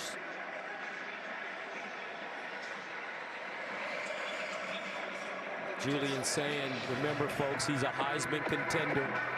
18 of 23, 224, 3 touchdowns, and an interception. Let's go downstairs to JT. And Coach Day came over to Carnell Tate to congratulate him, give him that hug there. Gus, for two guys with Carnell Tate and Jeremiah Smith who were questionable coming into today, they have been difference makers. Obviously, they wanted to play a part of this game. They wanted to be a factor. And you might wonder if they are actually selfish between the two of them. That's just not the case. They both told me all year, we are better together. And Coach Day has always told me from day one, if you're a selfish receiver, playing at Ohio State is just not the place for you. And you learn that very quickly. All right, Jenny, thank you. Now for Michigan, Jordan Marshall. We haven't seen him since the first half. He's back in the game. And they'll give it to him. Trying to get a cut inside and is lucky to get back to the line of scrimmage. Caden Curry with the tackle. Stood him up. Let's check in with Tom. Well, we heard Sherrone Moore come out at half and say that he didn't think Jordan Marshall could necessarily go. He re-aggravated that shoulder injury from 2 weeks ago. He warmed up on the sideline, implored. He wanted a chance to get back in, and he is, guys. All right, Tom, thank you. McCulley with the catch. He'll pick up a first down. A gain of 13. And you would think, Joel, that for Michigan, they got to open it up a little bit for Bryce Underwood. They need to attack on the perimeter, there's no doubt. Get the ball on the edge, away from the middle of this defense. Maybe get Underwood on the run a little bit. And then we always know that Michigan's got some sort of gadget up their sleeve. Every single game they've got one. You wonder if one's going to come out soon. First down at the 39. Underwood on the play action fake. Underneath and broken up. Caleb Downs, guess who? Intended for Klein. Downs, the IQ of the Ohio State defense. Yeah, and here's the hard part with just saying, hey, we got to attack down the field, is that guy's in the middle of the field. And watch him read the eyes of the quarterback, and then he's right there to intercept, or excuse me, take away that ball to Marlon Klein. Just a beautiful job of reading the eyes, and he's one of the smartest players in college football. Matt Patricia, the defensive coordinator, said he reminds him a lot of Devin McCourty, even an Ed Reed-style player. 2nd and 10 at the 39. Marshall. Not much. Boy, Gus, it is really tough to run the football right down the middle of this Ohio State defense. The success that Michigan had in the first half on those first few series was on the edge, getting to the exterior and the perimeter of the defense. That's where they're going to need to run the football if they want to keep it on the ground. 3rd down and 9 at the 40.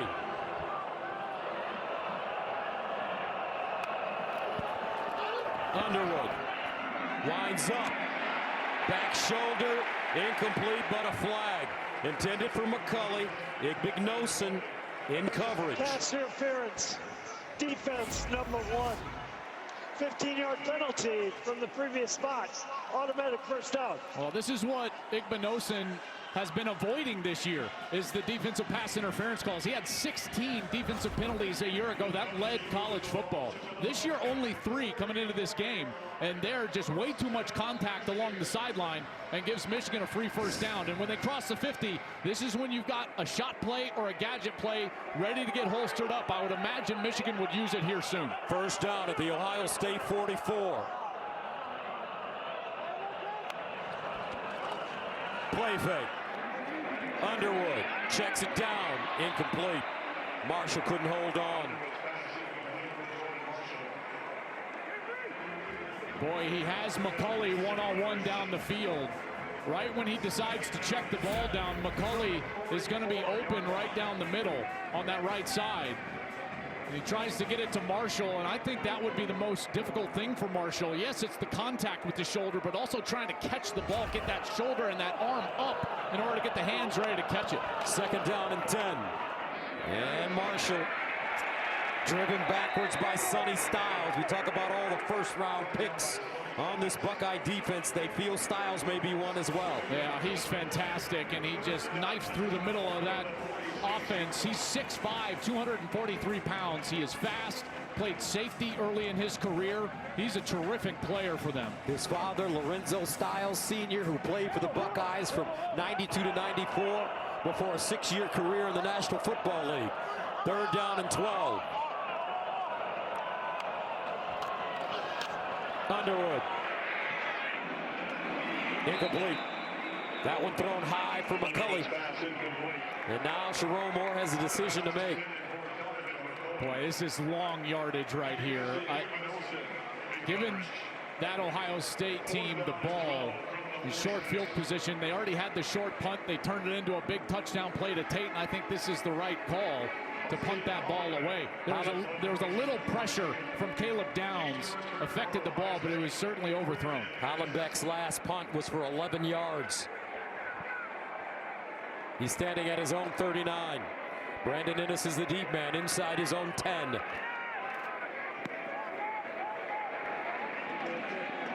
And they're caught at the 13. 24-9 Ohio State with the lead, and they'll have the ball on offense when we come back.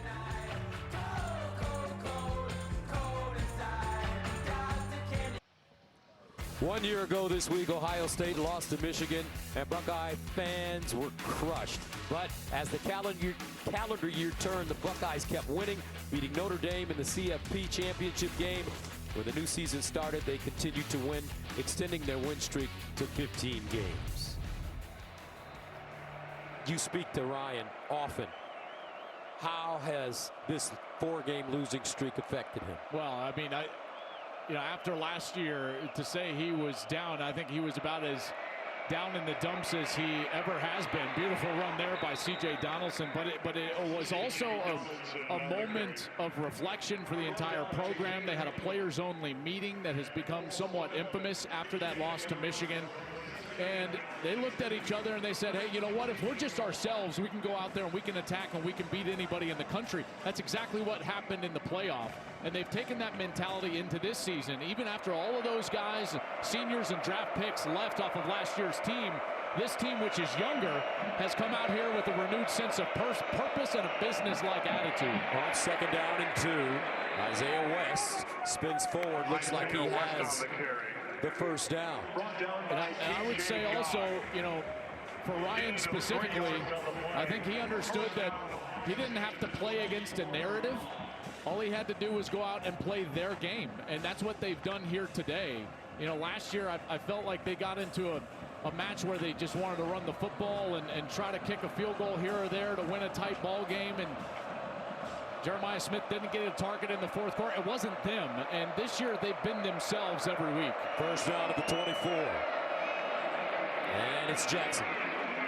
And if you think about it, when they lost that game to Michigan, they then headed to the college football playoffs, and they won in convincing fashion on their way to the national championship, beating Tennessee by 25, Oregon by 20, Texas by 14, and then Notre Dame in the title game by 11.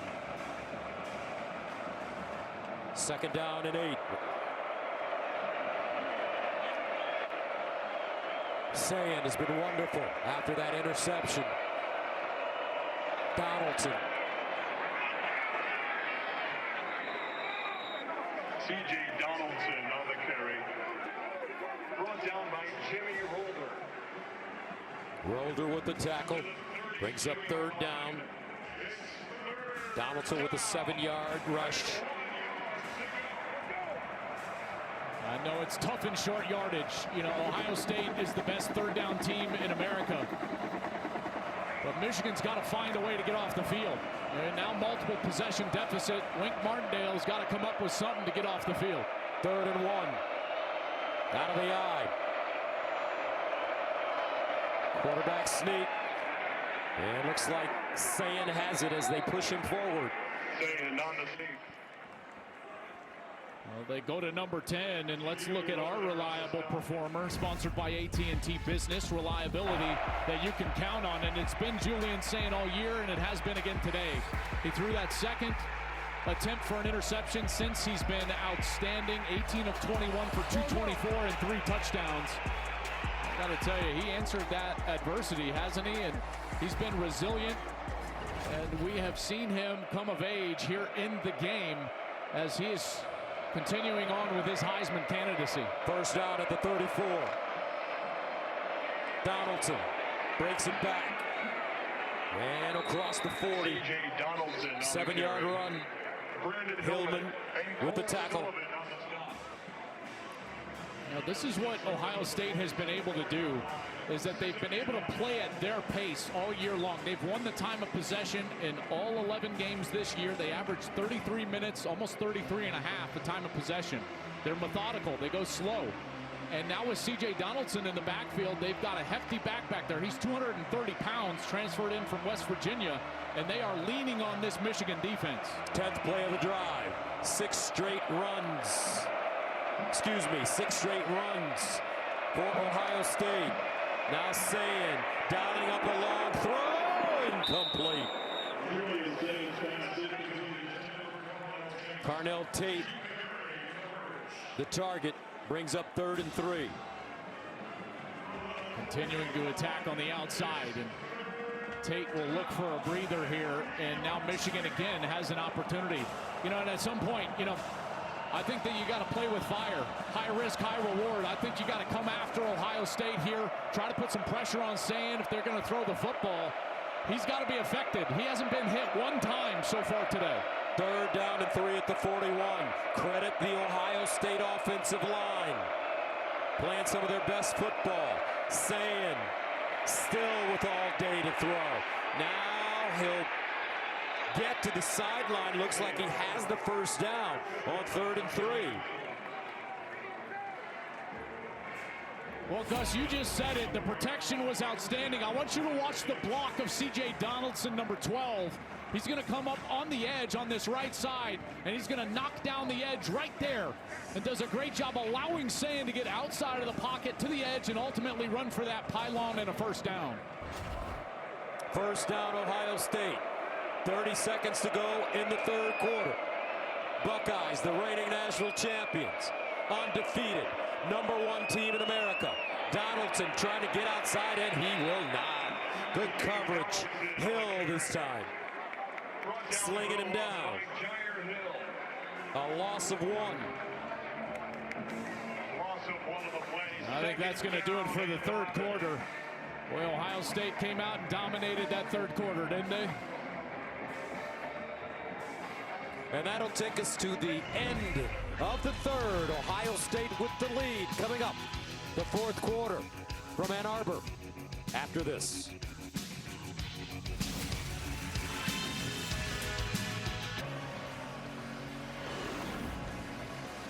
Big Noon Saturday is sponsored by AT&T Business. Connecting changes everything.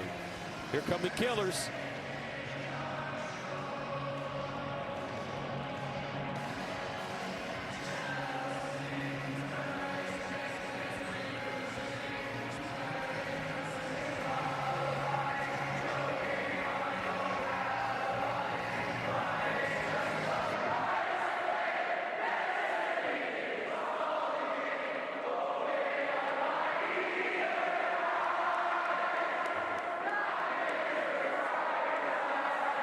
All right, Mr. Brightside, time to start the 4th quarter. Michigan, Ohio State, one of the greatest rivalries in the history of American sports. 2nd down and 11 for the Bucks at the 43. Bo Jackson returns. Julian Sayin looking, sideline, Claire. And he'll get inside Michigan territory. A gain of 9. And it brings up a 3rd and short. You know, getting themselves back on schedule. They just are so efficient, staying with the chains and Sayin making good decisions. And again, this Michigan defense, they're going to have to sell out pressure, do something to try to get off the field. 3rd down and 2.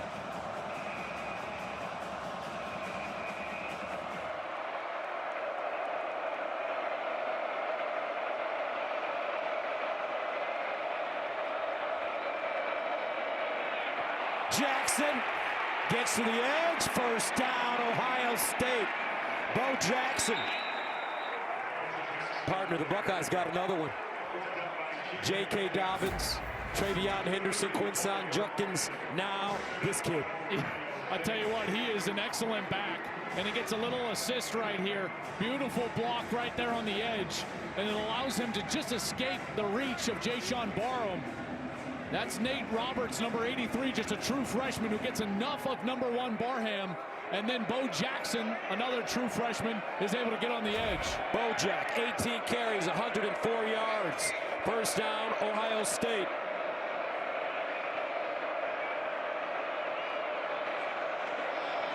Isaiah West this time. And he'll be tackled for a loss. Nicely done. Cole Sullivan, the sophomore from Pittsburgh.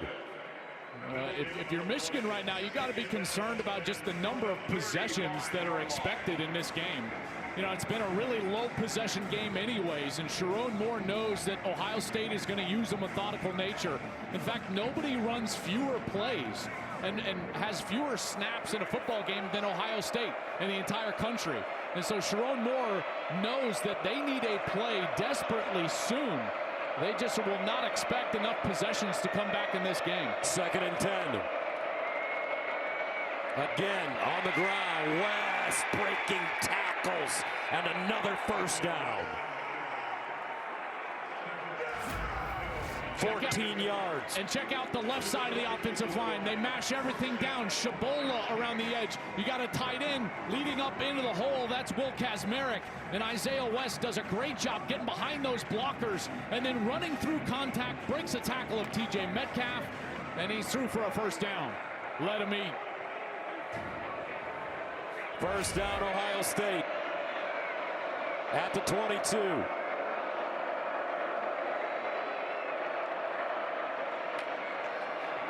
Jackson again. Jackson, what balance to stay on his feet and get extra yards. And now this Ohio State offense smash mouth football. Yeah, this looks like what Michigan has done to Ohio State the last 4 years, is they get late into the game and then they just lean on them with the run game. Big credit to those 5 guys up front. These backs, the young ones, Bo Jackson, Isaiah West. We've seen C.J. Donaldson with some nice carries in this game, but they have just gotten going in the run game. They have been efficient and powerful. 2nd and 1. Jackson again looking for the 1st down. This time will come up short. No gain on the play. Jackson, 20 carries, 113 yards. He's averaging 5.7 yards per carry. Yeah, he's getting real close to 1,000 yards on the year. You know, it's interesting. Julian Sand keeps walking all the way over to the sideline. I wonder if the headset in his helmet is not working, because he's running all the way over to the sideline to get these plays. 16th play of the drive.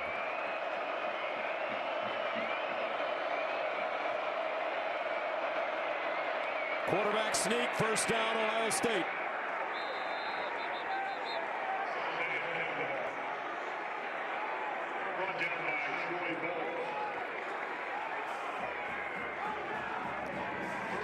We've seen it a few times from Ohio State today, and all you got to do is just get low, get behind that offensive line, and then run to the bubble, right? Wherever those defensive linemen, that gap is, as a quarterback, you just try to exploit that gap. But they're saying all the way over towards the number. It is not a communications problem, we've been told. Jenny is checked down there on the sidelines. I think that's a way for them to use more time in the play clock and get this game clock to just continue to tick, tick, tick. 1st and 10 at the Michigan 11. Donaldson again. But the thing about it, Joel, Julian Sand, not only is he a cool customer, he's got a great arm talent, but there's a toughness about this kid. Yeah, there is. is. A quiet toughness. Yeah, we've seen him grow right before our eyes. We did that Texas game to open the year. And I'll be honest, I talked with him before that game, and you could tell, you're like, oh man, this guy's about to make his first start. That was against the then #1 ranked team in the country, the Texas Longhorns. But every time I've met with him since, Gus, the confidence in his eyes grows. You can tell the confidence that his teammates have in him grows, and we see that play out on the field. Here's a handoff. Donaldson. They give him one. That clock, look at it, ticking, ticking. Well, again, it goes back to those expected possessions. That's the 18th play of this drive. 16 of them have been run plays. They are leaning on this Michigan team. This Ohio State run game come alive here in the game. Woody Hayes said that the definition of toughness is who can hit the hardest, the longest. It's like taking 2 walnuts and smashing them together. The weaker one will break. 3rd down and 4 at the 5. Play fake. Sayin. And he'll throw it out of the end zone.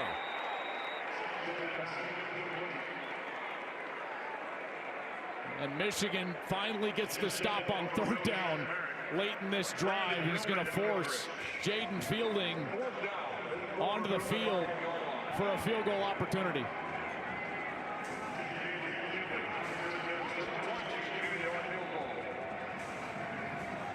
For Fielding.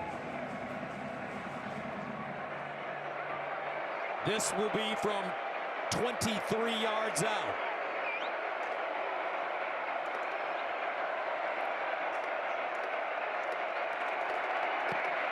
And it's good. 27-9 Buckeyes. A little over 8 remaining in the 4th.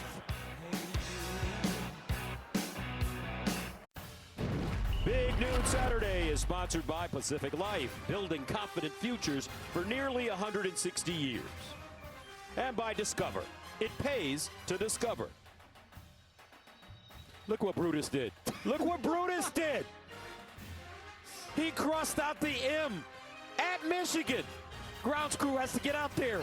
My goodness, he caught us off guard. Brutus, he's 60 years old and still up to his old tricks. Oh, college football is the best. It's the best. You know, in Ohio, folks, especially in Columbus, all M's are crossed out on street signs. And even in communications inside Ohio State, the university, they cross out all the M's. You can't even use an M. So it sounds like code language.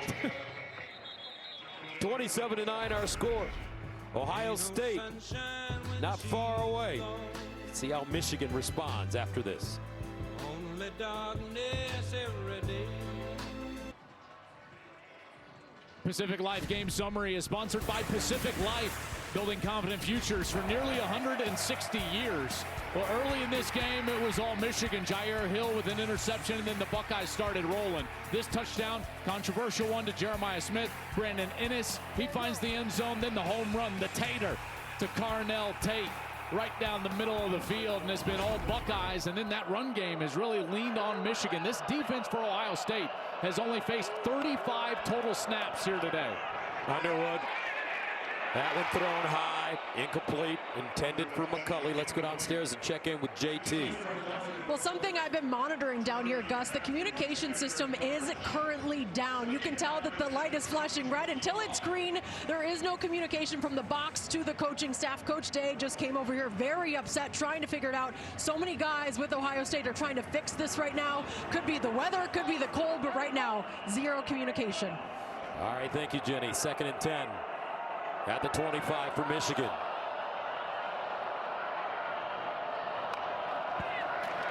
Underwood in trouble. And sacked. Kenyatta Jackson Jr. Michael Myers on Halloween. This is a great rush. So here he is over on the left side of the offense, and he's able to just move the tackle. That's Blake Frazier back into the backfield. He sheds the block, and he's able to get to Bryce Underwood.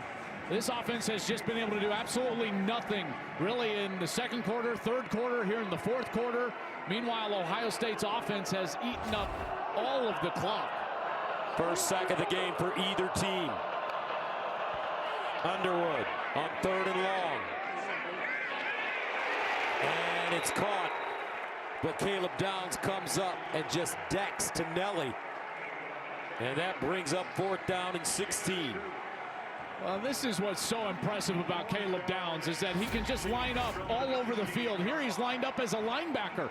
Over on this right side, here's Downs, and so he's going to go get hands on Marsh in the slot. Then he comes up and defends the underneath route, and he's able to get Deacon Tonelli on the ground. Excellent tackler, very smart player. He's the Swiss Army knife of college football. The best compliment that he's been given is that he reminds the NFL guys of Ed Reed, the Hall of Fame safety for the Baltimore Ravens. Ennis with a good return, and there is a flag on the play. 54-yard punt and a 17-yard return.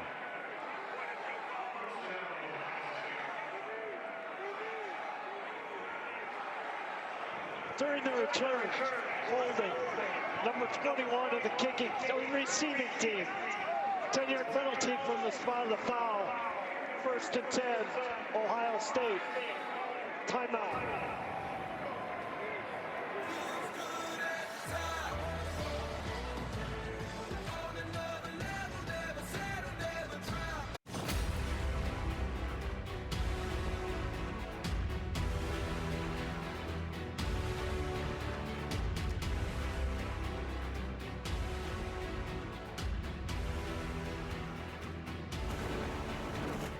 Welcome back to Ann Arbor, and look at the ball control for the Buckeyes today. Time of possession. Big statistic.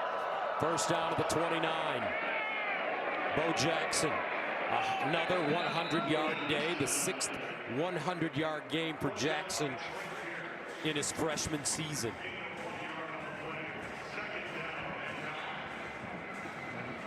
They didn't even play him against Texas. You know, thought like, you know, hey, let's bring the true freshman along a little bit slow. And I will say this, you know, this coaching staff led by Ryan Day, they have a real unique understanding of the length of this season.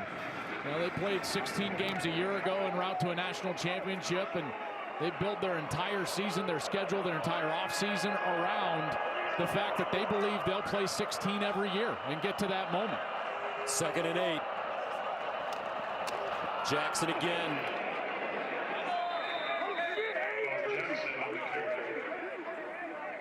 Gain of 2. It's been quite a show by this offensive line. Been quite a show from this quarterback. Here's some attitude going on. A little extra. Of course, we all remember what happened at the end of last year's game.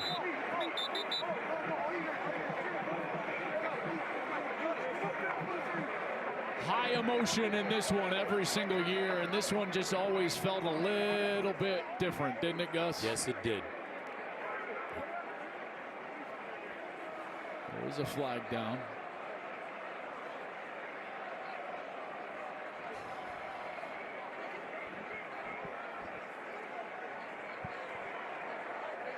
After the play was over, unsportsmanlike conduct on both teams. Number 8, Michigan. Number 51, Ohio State. Those penalties offset. The down counts. 3rd down. That's their first toward disqualification. Derek Moore, Luke Montgomery. And this is what happened last year.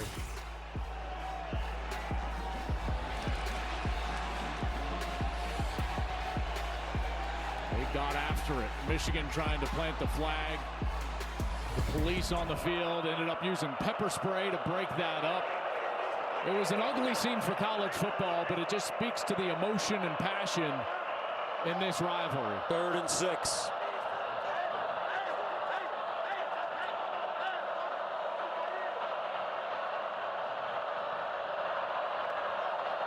Sayin hands it off on 3rd and 6. Donaldson, and it looks like he may be short of the first down.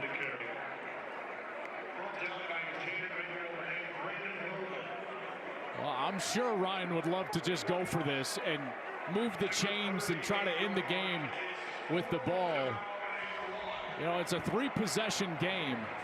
This is obviously risky. You'd be giving Michigan an opportunity with a short field, but let's remember, Michigan has done nothing offensively since those first few series. This is obviously belief in his defense, the fact that he feels his offensive line is owning the game and can go get the yard. 4th down and 1.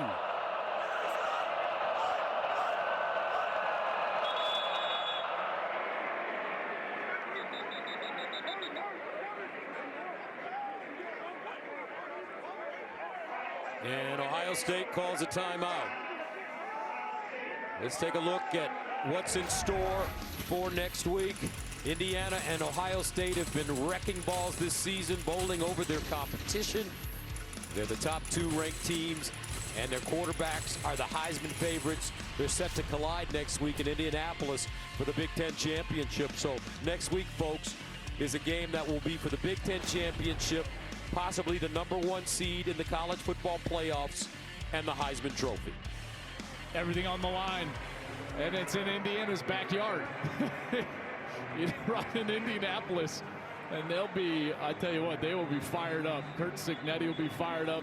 Ohio State has not won a conference championship since 2020.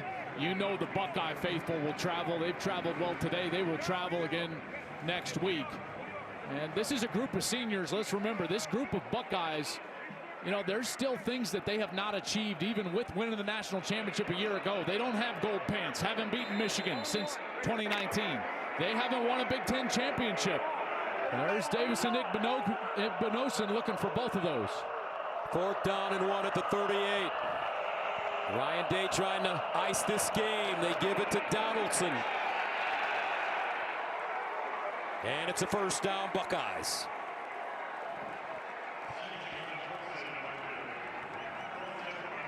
Tell you what, a performance in this second half from this offensive line, this defense, the physicality, Gus, of this Ohio State team. You know, there's been this narrative floating around about, well, this team hasn't been tested. They haven't faced adversity. Well, they were down. Their biggest deficit of the year was today, 6-0. They've come out in this second half and just owned this Michigan team on the ground. The defense has been outstanding. This offensive line has been outstanding. Quarterback has been efficient. This is the best team in America. West. Isaiah West stopped by Metcalf. Let's go downstairs to Jenny. Gus, Joel, I know you guys were just mentioning those gold pants. I do have them right here. As you can tell, the celebrations are really starting here. Now, this means so much to this team, and you guys said it, no one here has the gold pants. Luke Montgomery told me it's tradition to give these gold pants to your mom. He told me this week, I'm keeping them. I'm wearing these with pride. That's what he says. He'll give them to his mom. I know he will. Yeah, Luke's that kind of kid. Talking a little trash right now.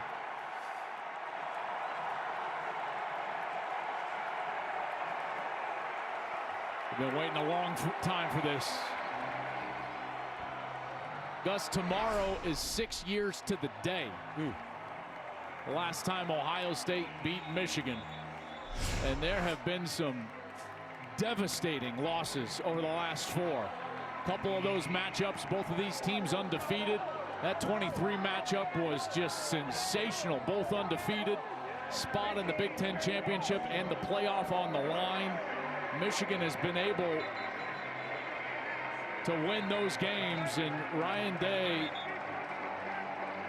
last year when he lost this game to Michigan, there were a lot of folks around Columbus that thought they needed somebody different than Ryan Day.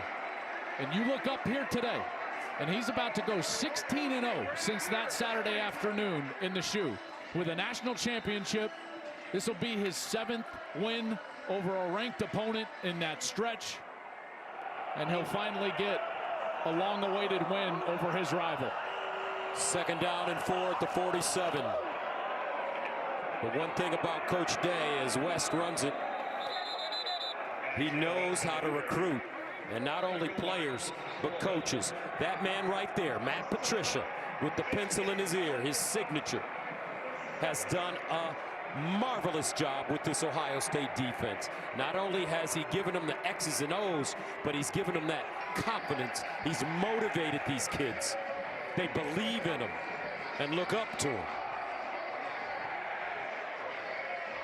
I mean, they lost 8 draft picks off that defense.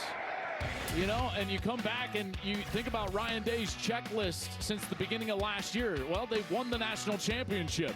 They're looking for that Big Ten championship, but now he can put a check mark right here.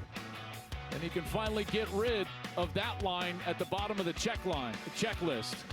He's done a sensational job, but I agree with you, partner. And, you know, when he hired Matt Patricia, there were some raised eyebrows around this sport. Like, really, Matt Patricia had been kind of out of football, was an analyst with the Eagles the last time he was in it. Of course, the last time we saw him was right here in this state as a head coach with the Detroit Lions. And he brings them in. They lose 8 draft picks off that defense, and this defense is somehow better. They got 4 first-rounders right down the middle. Like Benosin might be an early draft pick as well on the outside. Matt Patricia is a teacher. And I tell you what's interesting. When you talk with these defenders, the first thing they'll say, I love that man. There's a lot of love for Matt Patricia, the way he teaches, the way he cares for the players. I think it's a big reason why they've been so good on defense. 3rd down and 3, and Michigan stops the Buckeyes for a loss. Cameron Brandt that time.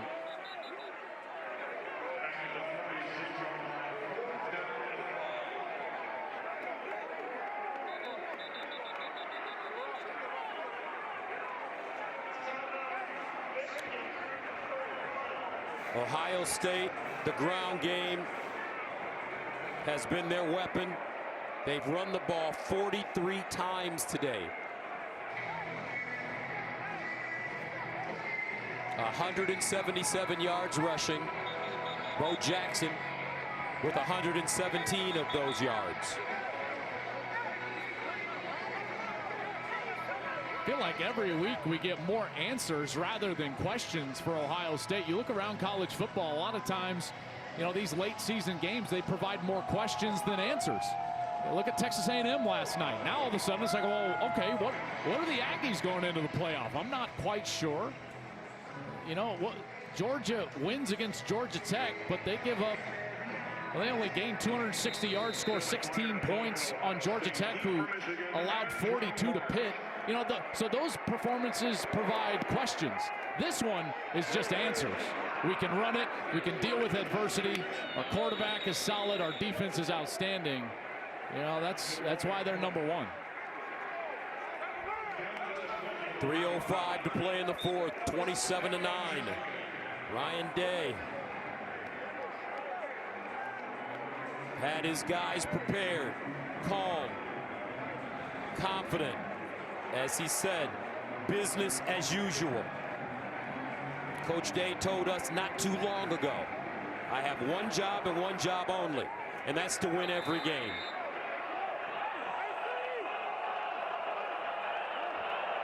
First down for Underwood. Underneath, and it's caught at the 30. Klein, the tight end. I think they're going to wave it off. VAR official had it as a completion, but I think he bobbled it. The near official in the middle of the field started waving it off. Here he is going down to the ground. Did he secure it? No, he doesn't have control. The ball hits the ground. Really good call by those officials there. And you notice the tight coverage. You talk with coaches around the Big Ten. They'll tell you that one of the most difficult parts about facing this Ohio State defense is that they're sticky in coverage. To 3:01. And so 3:01 due to the incomplete pass. So whether they're in man defense or zone, is that they match up well. You know, even in zone defense, that they're sticky. They're on the routes, and they provide tight windows to throw into for the quarterback. 2nd and 10. Underwood. Hit as he throws it. Kuzdal. Pressure by guess who? Kenyatta Jackson. You look up here as they face a 3rd and 5. Andrew Marsh, who was their most productive player on the outside, no catches today for number 4. Underwood.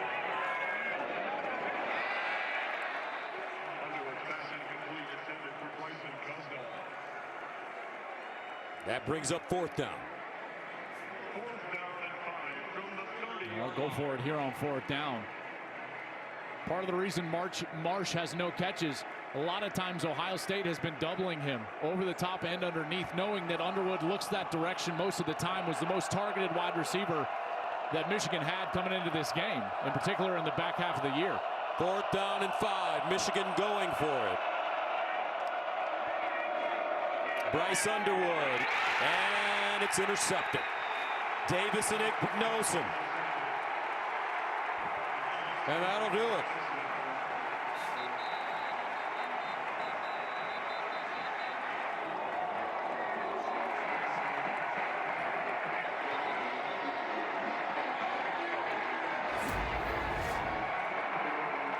Right through the hands of Donovan McCulley. He comes in on the slant from the right side. There's through his hands. Ignosin falls in his lap. Now ends up ripping his helmet off, so he's going to get a flag here after the game. Conduct, number 1 from Ohio State for removing his helmet. 15-yard penalty. 1st and 10, Ohio State. But he's sprinting down to the south side of this stadium to the large contingent of Buckeye fans.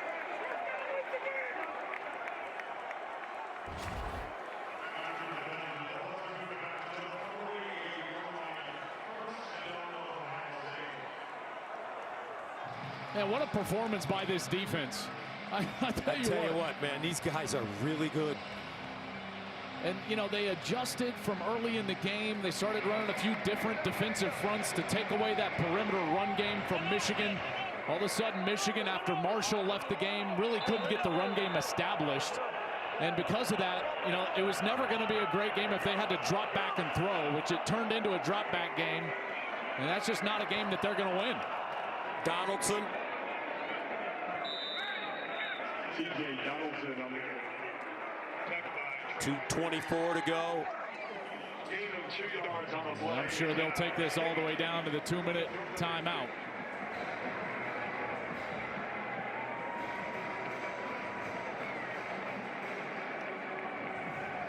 Now you start looking around the country. You know, I've had a lot of people ask me about, you know, who's the most complete team? Well, isn't today an emphatic answer? Pretty much. 2 minutes remaining in the 4th. The Ohio Players. Big Noon Saturday is sponsored by State Farm. Like a good neighbor, State Farm is there. And by Wendy's new chicken tenders.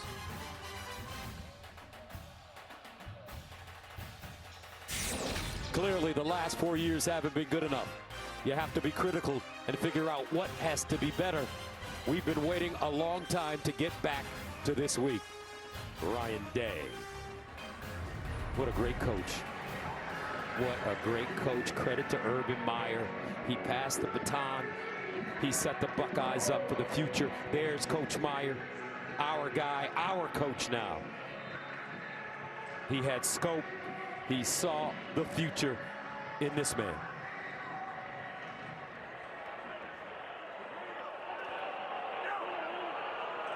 Second down and 8. Donaldson.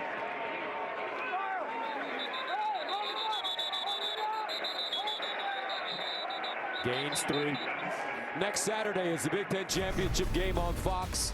Second-ranked Indiana punched their ticket last night, but who will be in Indy to face them? Well, we have an idea who that will be. The Ohio State Buckeyes. The Big Ten Championship game coverage begins next Saturday at 6:30 only on Fox. That's 6:30 Eastern. Julian saying, what a solid day. 19 of 26, 233, 3 touchdown passes, 1 interception. Third down and 5. And they'll get it with Donaldson. First down, Ohio State. That is an explanation point on the end of this half.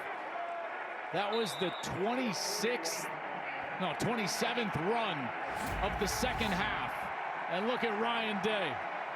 You could just see the stress oozing out of Ryan Day. The joy in Julian Sayin. Transferred from Alabama, sat behind Will Howard last year, learned. And now he and the Buckeyes are 36 seconds away from beating their arch rival and heading to the Big Ten championship. The reigning national champions remain undefeated. They exercise the demons by defeating the University of Michigan 27-9. Two gentlemen shake hands to end this game. And Ohio State can breathe a little easier today.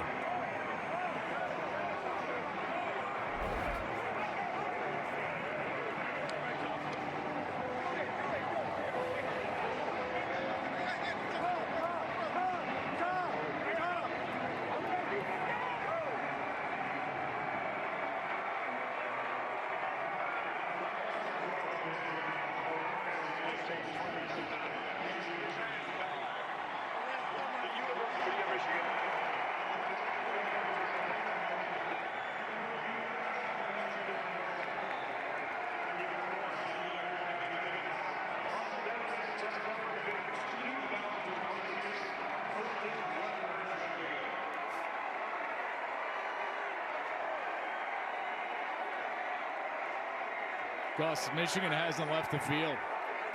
They're guarding the M as Ohio State sits with their fans.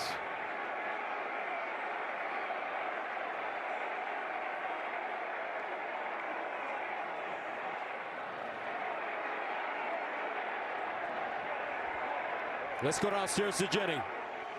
Congratulations. Thanks, Jen. 6 years. You've been waiting and working to celebrate this. How does it feel? Well, I'm just happy for our players. You know, they worked really hard. I'm happy for our coaches.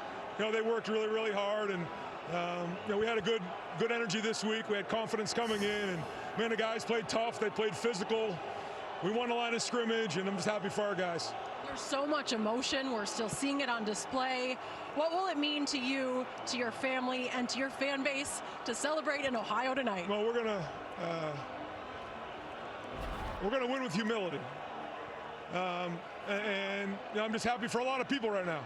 I can't name them all, but it means a lot. Go enjoy it. Okay, thanks. Let's send it over to Tom Rinaldi. Jenny, thank you very much. Julian, your first time playing in this game, which has been a great test for quarterbacks at Ohio State. How do you evaluate your performance? Great win. I think there's still stuff to clean up, you know. Had the turnover in the beginning and put our defense in a bad spot, but they battled and played really well. Off the line, did a great job all day. I mean, I think it was just it was awesome to see our guys just play with elite focus throughout the entire game. What does this mean for these players to deliver this victory to your head coach, Ryan Day, 6 years away from one day? Oh, you know, we wanted this one bad, and we know how much it means to Buckeye Nation, to this state, so it was important for us, and we were excited to get it done. What did you learn about yourself today? Yeah, I think it's just, you know, we always talk about being even-keeled in our quarterback room and, you know, battling adversity. We knew adversity was going to come, and second play of the game, I ended up coming, but, you know, just keep battling and keep fighting, keep swinging. Great victory. Well done, Julian. Thank you. Appreciate it. Let's go back to Jenny. Carnell, congratulations. For someone who was questionable coming into this game, you were a difference maker. Yeah. Describe the emotion of winning this game. It means everything to us, especially this is the last game of the regular season. They came to our home and beat us last year and put on the show. So it meant everything for us to come out here and put on the show and give them a taste of defeat they gave us last year. What does it mean to win it for Coach Day? Well, it means everything. I mean, the fans booed him all year for this game, and they were waiting on this game for him. So it means everything for him to go out there and win. Enjoy it. Yes, ma'am. Thank you. Gus? All right, Jenny, thank you very much. Joel, your final thoughts. Well, I tell you, this team, I said it in that fourth quarter, you know, they provided more answers than they provide questions. Their offensive line was outstanding. Julian Sayin was terrific after that interception. Ryan Day has proven a lot of people wrong in the last year, and now 16-0 since the last time that these two matched up. And I'll tell you, this is the most complete team in the country, and it's going to take one heck of an effort and an elite team to beat these Buckeyes moving forward. The final score here in Ann Arbor, Ohio State 27, Michigan 9. Coming up after this short break, we will send you to Cincinnati, taking on TCU. 27-9 the final. For Tom, Jenny, my quarterback, Joel Klatt, I'm Gus Johnson, saying so long from Ann Arbor.